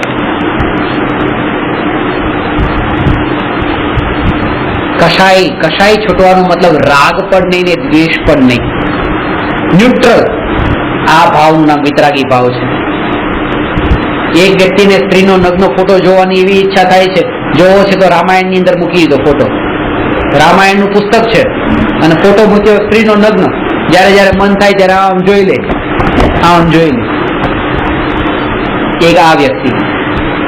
અને એક વ્યક્તિ એવી કે આ ફોટો, નગ્ન ફોટો લઈને મહારાજ સાહેબ પાસે ઉપાશ્રયમાં પહોંચી ગઈ. મહારાજ સાહેબને બતાવ્યું. મહારાજ સાહેબ નીકળ અહીંથી નીકળ. ટ્રસ્ટીઓને કીધું આ માણસ જો અહીંયા આવા ફોટા લઈને મને બતાવે અને ભગાડો તરત જ. આ બે વ્યક્તિ, એક મહારાજ સાહેબ, એક આ. જે આમ છુપી રીતે રામાયણમાં જોવે છે ને એને શું છે ફોટા પ્રત્યે? રાગ. અને મહારાજ સાહેબ ને શું છે? દ્વેષ. લઈ જા. જોવું બે ભાવ અધર્મ છે. ધર્મ વિતરાગ ભાવ છે, જેને આમ જોવાનો પણ ભાવ ન આવે, અને આવે તો લઈ જા એ ભાવ ન આવે. જે પોતાનામાં એવા સ્થિર હોય કે બે ના વિચાર નથી આવતા, એનું નામ ધર્મ. પણ આપણે માનીએ છીએ કોને? જે રાગ કરે એને તો અધર્મી માનીએ છીએ, અને આવા દ્વેષ કરવા વાળાને ધર્મી માનીએ છીએ બધા. વિતરાગ ભાવ, કોઈ રિએક્શન નહીં. કારણ કે દ્રષ્ટિ જેટલી એ રિએક્શન જેટલું તીવ્ર આવ્યું છે ને એટલો ઉપયોગ ત્યાં જોડાયો છે વધારે, એ વાતને બતાવે.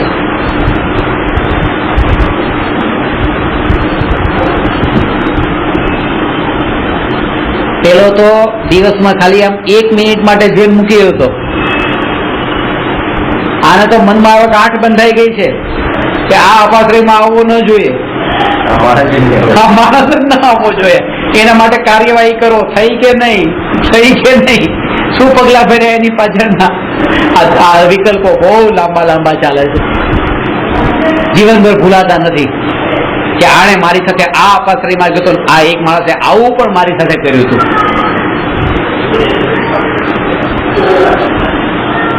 એટલા માટે જે વિતરાગ ભાવ જે છે ને, વિતરાગ ભાવ સમજવા જેવો છે.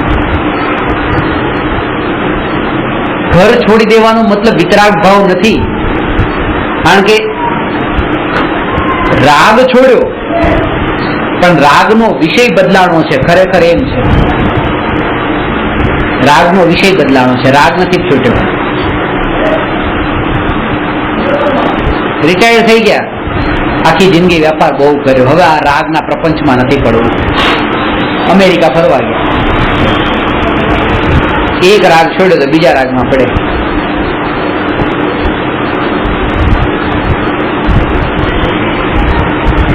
જમવામાં તો બહુ રાગ લીધો, તો ઉપવાસ કરવો છે, આ ઉપવાસનો રાગ.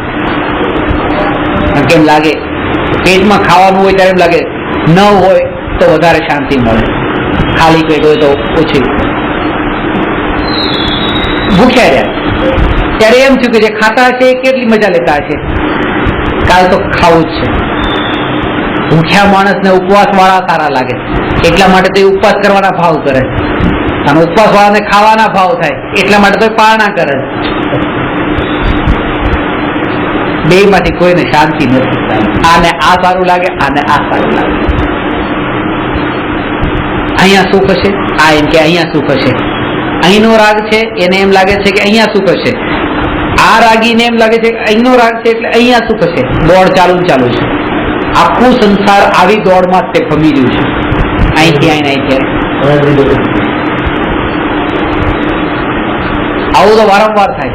અહીંથી નીકળ્યો, એટલી મહેનત કરી, એટલી તૈયારી કરીને અમેરિકામાં શાંતિ મળશે, અમેરિકા જવું છે. કેટલી વિકલ્પ કર્યા, કેટલી તૈયારી કરી, વિમાનમાં બેઠા, અમેરિકામાં સુખ મળશે. અમેરિકા પહોંચ્યા, ત્યાં લોકોનું ટોળું જોયું. એ લોકો એ જ વિમાનમાં ભારત પાછા આવવાના હતા જેમાં હું આવ્યો. એ લોકો એક વિચાર કરીને કે ભારતમાં સુખ મળશે. આ ભારત વાળો અમેરિકા જાય છે, અમેરિકા વાળો ભારત આવે છે, અહીંનો અહીંયા જાય, અહીંનો અહીંયા જાય. મને તો આ ઘણી વખત અહીંથી અઠવાડિયે જવાનું એમ લાગે ઘરે પહોંચું, ઉમરાળા પહોંચું એટલે શાંત. ઉમરાળાના બસ સ્ટેન્ડે પહોંચું ત્યાં લોકોનું ટોળું હોય, બારગામ જવાની તૈયારી કરતું હોય એમ લાગે. ઉમરાળામાં શાંતિ હોય તો આ લોકો તો ઉમરાળા છોડવાની વાત ક્યાંય નથી. આ આખી દુનિયા આમ નામ ભમી રહી છે અજ્ઞાનતામાં. અહીંયા મળશે ને જ્યાં છે ત્યાં કોઈ શોધતું નથી. શાંતિ કોઈ સ્થાનમાં નથી, સ્વભાવમાં છે. શાંત સ્વભાવી આત્મા પોતે સ્વભાવથી શાંત છે, એટલે કે સ્વભાવમાં શાંતિ છે. પર ઉપર ઉપયોગ ગયો ત્યાં અશાંતિ છે. કહીશ, હજી કહીશું.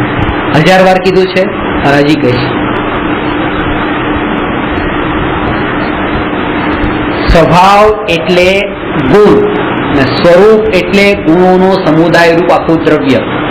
એમ કીધું ને કે જ્ઞાન સ્વભાવ એટલે જ્ઞાનને જ ઇન્ડિકેટ કરે છે, ગુણને.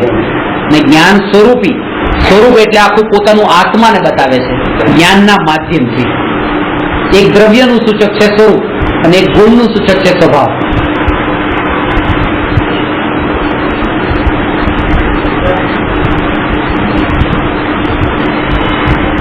રાગીઓ વડે લખાયેલા વચનમાં ફસાઈ ન જવાય એ હેતુથી સર્વજ્ઞ ભગવાનની સિદ્ધિ કરવામાં આવી છે. રાગીઓના વચન પરસ્પર વિરોધી હોય. વિતરાગીના વચનમાં, હા, એ વિતરાગીના વચન પાછા રાગી સુધી આવે તો પાછા બદલાઈ જાય. રાગ જ બધું બદલાવે છે. અત્યારે હું તમને જે વાત કહું છું, બહાર ગયા પછી એ જ વાત તમે કોઈને કહેશો કંઈક અલગ જ હશે, અને એ વાત પછી બીજો ત્રીજાને કહેશે, ત્રીજો ચોથાને કહેશે. એ વાત ફરતી ફરતી સાંજે મારી પાસે આવશે તો મને ખબર જ નહીં હોય કે મેં આવું કીધું હતું કંઈક.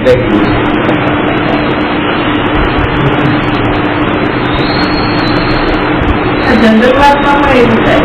આપણે બોલ્યા તો કોઈ એક શબ્દ પોતામાં પણ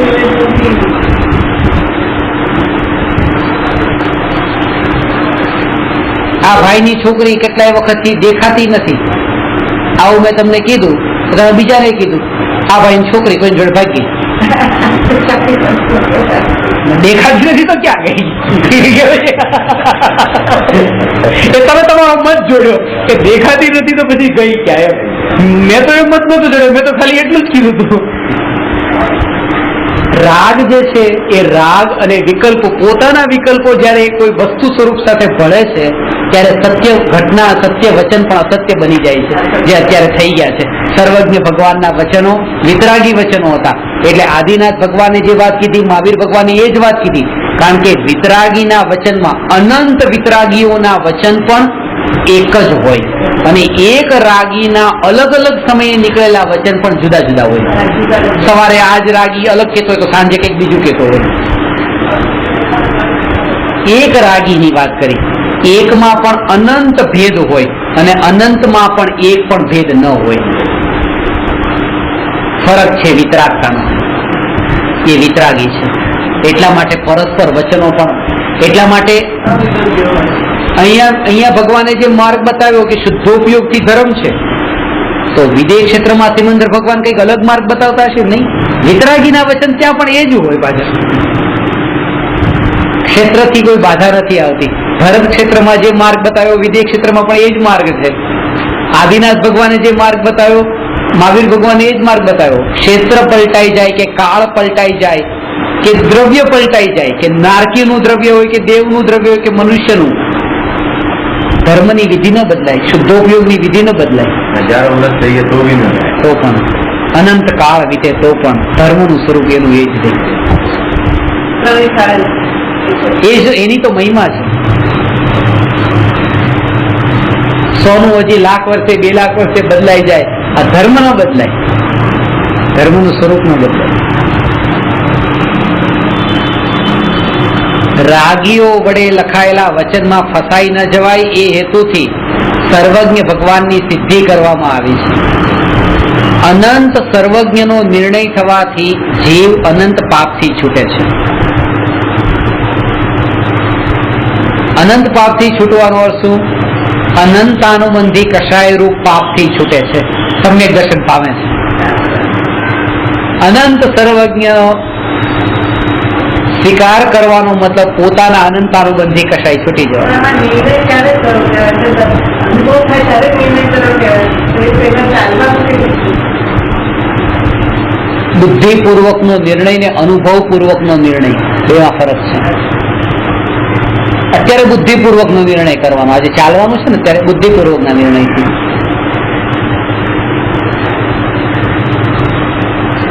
એ નિર્ણય પણ સમયે સમયે ચડિયાતો થવો જોઈએ.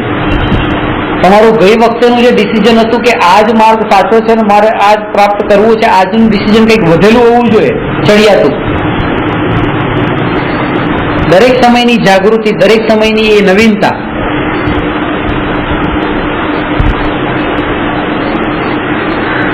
એટલે જયારે આપણે કોઈને પહેલી વાર મળીએ આમ હાથ જોડીને વિનય કરીએ, નમસ્કાર કરીએ, જય જિનેન્દ્ર કરીએ, પછી બીજી વાર મળીએ, ત્રીજી વાર મળીએ, ચોથી વાર મળીએ, ત્યારે પછી એક મશીનની જેમ આપણે પછી બોલતા હોઈએ છીએ. પછી ખરેખર અંદર ભાવ નથી હોતો. જયારે હું તમારી સામે જય જિનેન્દ્ર કહું ત્યારે જિનેન્દ્ર ભગવાનનું વિતરાગી સ્વરૂપ મને દેખાતું હોય અને એમનો જયવંત વર્તો એવો મને અંદરમાં ભાવ આવતો હોય, એવું છે. જય જિનેન્દ્ર, જય જિનેન્દ્ર, જય જિનેન્દ્ર. મશીન તો મારે તમારી સાથે એક કામ છે, મેં તમને ફોન કર્યો જય જિનેન્દ્ર કીધું. હવે જય જિનેન્દ્ર નો ભાવ જો આવે તો વિતરાગતાનો ભાવ પકડાય તો તમારો કહેવા વાળું મારી જે વાત હતી એ રાગ જ છૂટી જાય. દરેક કામની શરૂઆત જય જિનેન્દ્ર થી ને એન્ડ પણ જય જિનેન્દ્ર થી. વચ્ચે બધો રાગનો કચરો હોય.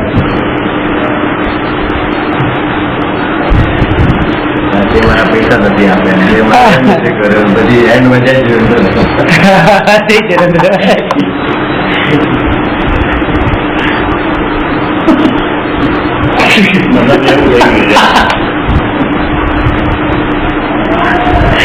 મિત્ર નામે રાગનું પૂજન થાય.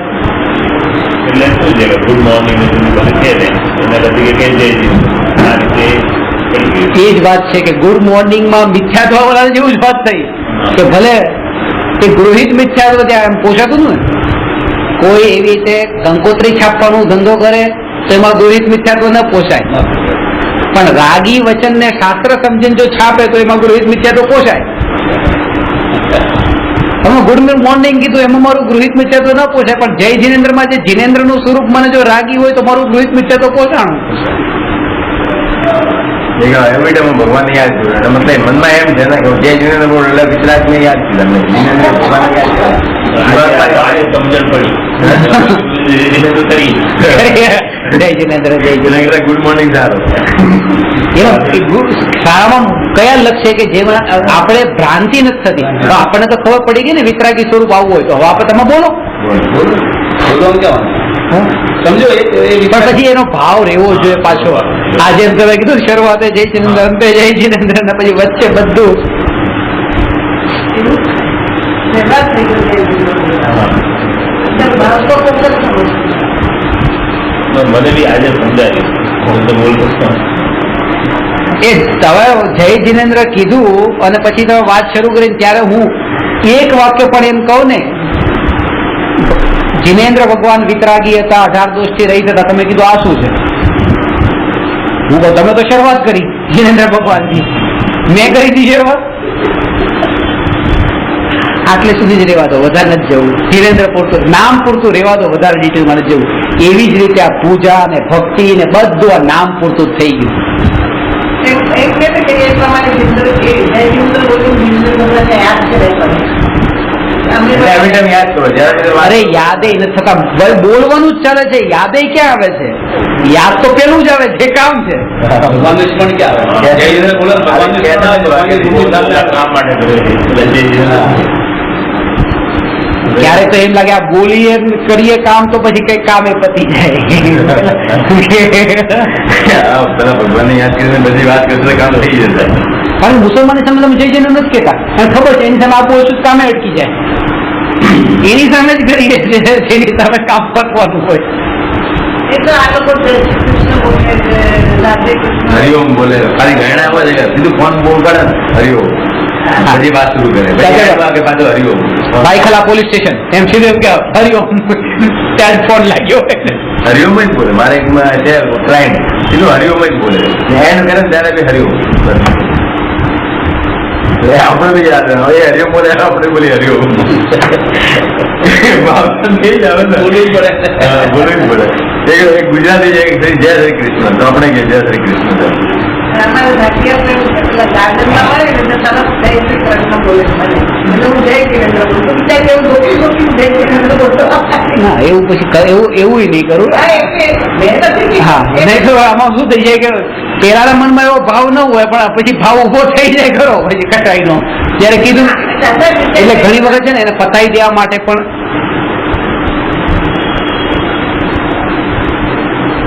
સૌથી ઉત્તમ મૂંગા રહી. હેલો શરૂઆત ના, પછી પૂછ્યું, હું ભૂલી ગઈ, મને ખબર શું કહેવાનું. પછી એને ભાગ કીધો ઇન્દ્રિયો ચાઇનામાં લોકો વાઈ આમ કે વાઈ એટલે ફોન છે સીધું આ જ બધે વાઈ ખાલી ફોન પડે એટલે વહી એટલે ફોન છે આખું ભાઈ એમનું છે કે ફોન હે કે ક્યાં કે વહી ફોન છે ભાઈ નિયમ ભાઈ ફોન પડે સીધું વહી એટલે આખો ફોન છે. તો રામે વગર મારા આ જોયું મોબાઈલમાં તો જે તો મોબાઈલ હોય એને ત્યાં કેવું બનાવાય તમે કોણ એટલે ભાઈનો ભાવ શું? તમે કોણ તમે કોણ? આટલું આ સર્વજ્ઞનું થયું. 272મો પ્રશ્ન છે એ થોડો લઈ લઉં છું. થોડો 10 મિનિટ.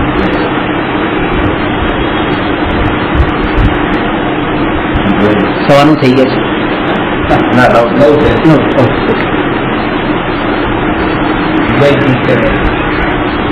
હવે છે બહુ મહત્વનો પ્રશ્ન છે આ જય જીનેન્દ્ર જે બોલીએ છે ગૃહિત અને અગૃહિત મિથ્યાત્વનું સ્વરૂપ શું છે? કયું મિથ્યાત્વ પહેલું છૂટે?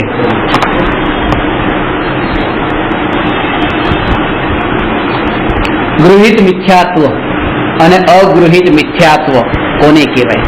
આ પ્રશ્ન 272મો છે. ખરેખર આ પ્રશ્ન પહેલો જ હોવો જોઈએ, પહેલો જ હોવો જોઈએ, પણ મેં જાણી જોઈને પહેલો ન રાખ્યો. તમે જ બનાવો. એટલા માટે કારણ કે આ પ્રશ્નનો જવાબ સાંભળીને કેટલાય સ્વાધ્યાય બંધ કરી દે છે અને આગળનું બધું ભણવાનું રહી જાય. એટલે મેં કીધું કે પેલા 271 પ્રશ્ન ભણી લઈએ કમસે કમ, અને પછી આ ભણે એટલી તો શ્રદ્ધા થઈ હોય ને, આટલું ભણ્યા પછી થોડુંક તો સમજાણું હોય ને, એટલે હવે આ પ્રશ્નના સમજવામાં હોય એને એટલી તકલીફ ન પડે, એટલે આટલો મોડો પ્રશ્ન આ રાખ્યો. પણ જરૂરી નથી કે ન પડે, તોય પડવા વાળાને પડે. 1000 પ્રશ્ન ભણી લે તોય તે મિથ્યાત્વ વાળાના કારણે તો તકલીફ પડે. કારણ કે આ અંદરથી જડમૂળથી ગૃહિત મિથ્યાત્વ છૂટવું મુશ્કેલ છે. હા, એનું ગૃહિત હજી છૂટવું બહુ મુશ્કેલ. અગૃહિત માટે એમ નથી કીધું. હું તમને એમ કહું કે આ શરીરને મારું માનવાનું છોડી દો, કારણ કે 2 પ્રકારના મિથ્યાત્વ. ગૃહિત એટલે ગ્રહણ કરેલું મિથ્યાત્વ, અગૃહિત એટલે ગ્રહણ નહીં કરેલું મિથ્યાત્વ. મિથ્યાત્વ એટલે ઉલટી માન્યતા, એવા પ્રકારની ઉલટી માન્યતા કે જે ઉલટી માન્યતા જીવે આ ભાવમાં જન્મ ધારણ કર્યા પછી લીધા પછી અંગીકાર કરી એના અંદર ઘૂસી, એ છે ગૃહિત મિથ્યાત્વ. અને જે ભવાંતરથી એ જીવની સાથે છે એ અગૃહિત મિથ્યાત્વ, જે આ ભાવની નથી, જે ખોટી માન્યતા. દાખલા તરીકે તમે આ શરીરને એમ કીધું આ શરીર મારું છે, આ ભાવમાં જેને મારું માન્યું તે ગયા ભાવમાં પણ મારું માન્યું હતું. ગયા ભાવમાં કીડીનું હતું એને મારું માન્યું હતું, ગાયનું હતું એને મારું માન્યું હતું, દેવનું હતું મારું માન્યું હતું. શરીર મારું છે, શરીરમાં સુખ છે, વિષય ભોગ સુખરૂપ છે, એવી માન્યતા તો અનાદિકાળની છે, જે આ ભાવમાં કોઈ આપણને શીખાડી નથી. જન્મથી તો માનીએ છે આ શરીર મારું છે, એ માન્યતાનું નામ છે અગૃહિત મિથ્યાત્વ. અનાદિકાળનું ગ્રહણ નથી કર્યું, પહેલેથી જ ચાલતું આવે છે. અને એક એવું છે કે જે ગયા ભાવમાં નતું, આ ભાવમાં કોઈએ શીખવાડીને અંદર નાખ્યું, એવી ખોટી માન્યતા. આ વિતરાગી ભગવાન છે, વિતરાગી ભગવાન નતા પણ વિતરાગી કીધા, હતા રાગી, આ સાચા ભગવાન છે. બેટા આ મહારાજ સાહેબ આવ્યા, એને પગે લાગો, આ આપણા ગુરુ કહેવાય, એને પગે લગાય, એમનો વિનય કરાય. કુળ પરંપરાથી જેને ગુરુ માનવામાં આવતા હોય એને ગુરુ તરીકે માની લેવા એ ગૃહિત મિથ્યાત્વ છે. બાપ દાદા જેને ગુરુ માનતા હતા, દીકરો કે હું આમને ગુરુ માનું, કુળ પરંપરાથી, આ તો કુળ પરંપરાથી એ ગુરુ તરીકે મનાય છે, પૂજાય છે. સાચા દેવ, સાચા ગુરુ, સાચા શાસ્ત્ર, સાચા ધર્મના સંબંધમાં ખોટી માન્યતાને ગૃહિત મિથ્યાત્વ કહે છે. અને જીવને અગૃહિત મિથ્યાત્વ છોડવાનો ઉપદેશ સાંભળવામાં એટલી તકલીફ નથી પડતી. ગૃહિત મિથ્યાત્વનો છોડવાનો ઉપદેશ બહુ તકલીફ વાળો લાગે છે. હું એમ કોઈને એમ કહું કે આ શરીર પારકું છે, શરીરનો મોહ છોડો, શરીરમાંથી મારાપણાનો જે ભાવ છે એને છોડી દો. તમે બીજા વખતે પણ પ્રવચનમાં આવશો, તમને તકલીફ વાળું નહીં લાગે આ પ્રવચન, તમને લાગશે બરાબર છે, સારી વાત કીધી. પણ હું તમને એમ કહું કે તમે મહારાજ સાહેબને માનવાનું બંધ કરી દો, મહારાજ સાહેબ તો આવા હોય છે ને આવા હોય છે, તમે બીજી વાર પ્રવચન સાંભળવાનું બંધ કરી દેશો. તમારા મહારાજ સાહેબને આવું તમે કેમ કીધું, આ છોડાવવાનું કેમ કીધું? અગૃહિત મિથ્યાત્વ છોડવાનો ઉપદેશ એટલો એના નથી અસર કરતો, તકલીફ વાળો નથી લાગતો. ગૃહિત મિથ્યાત્વને છોડવાનું કોઈ કહે તો એ તકલીફ વાળું લાગે છે.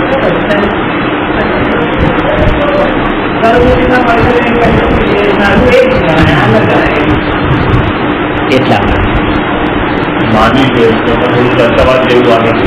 હા. અને કયું મિથ્યાત્વ પહેલું છૂટે? ગૃહિત પેલા છૂટે કે અગૃહિત પેલા છૂટે?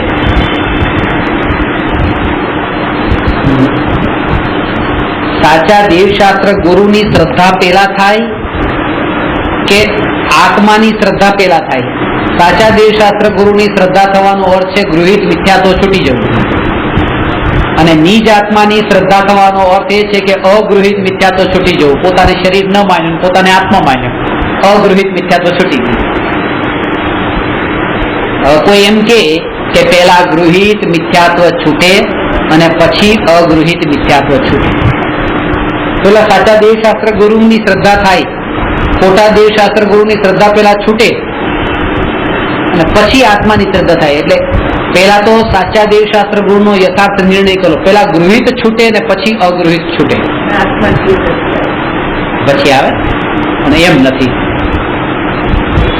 ગૃહિત મિથ્યાત્વ પેલા છૂટતું નથી, અગૃહિત મિથ્યાત્વ પછી છૂટતું નથી.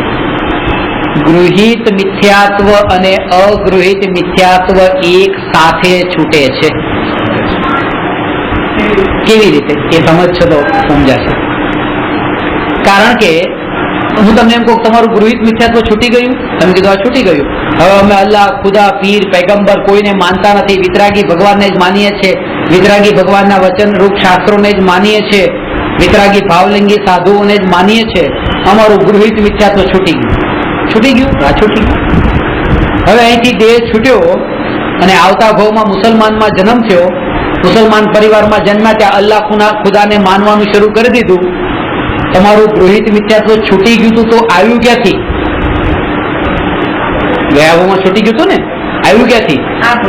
આ ભાવમાં છૂટી ગયું હતું.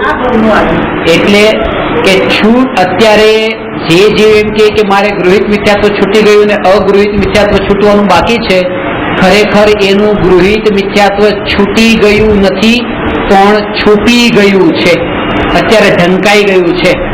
એટલે એમ કહેવાય કે જેને આત્માની શ્રદ્ધા હોય એને જ સર્વજ્ઞની શ્રદ્ધા છે. એટલે જેને અગૃહિત મિથ્યાત્વ છૂટ્યું એને જ ગૃહિત મિથ્યાત્વ છૂટ્યું એમ કહેવાય. એટલે બે એક સમયમાં છૂટે છે, એક સાથે છૂટે છે. એટલો point નથી. આના ઉપર વિસ્તારથી ચર્ચા આપણે કરવાની છે. આ પ્રશ્ન બહુ સમજવા જેવો મહત્વપૂર્ણ પ્રશ્ન છે. તમારા ઘરના સગા સંબંધીઓ, દીકરા દીકરીઓ બધાને આ પ્રશ્નના માટે લઈને આવજો તો ખબર પડશે કે ગૃહિત મિથ્યાત્વ એ કેટલું ખતરનાક છે.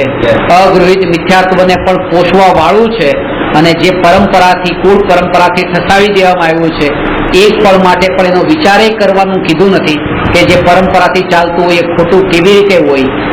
જે શક વહેમ અંદરમાં પડેલો છે એને દૂર કરવા માટે આ પ્રશ્નનો ઉત્તર સમજવો જરૂરી છે, જેની ચર્ચા આપણે આવતી વખતે કરશું. નમો અરહંતાણમ નમો સિદ્ધાણમ નમો આયર્યાણમ નમો ઉવાજ્જાયાણમ નમો લોયે સૌ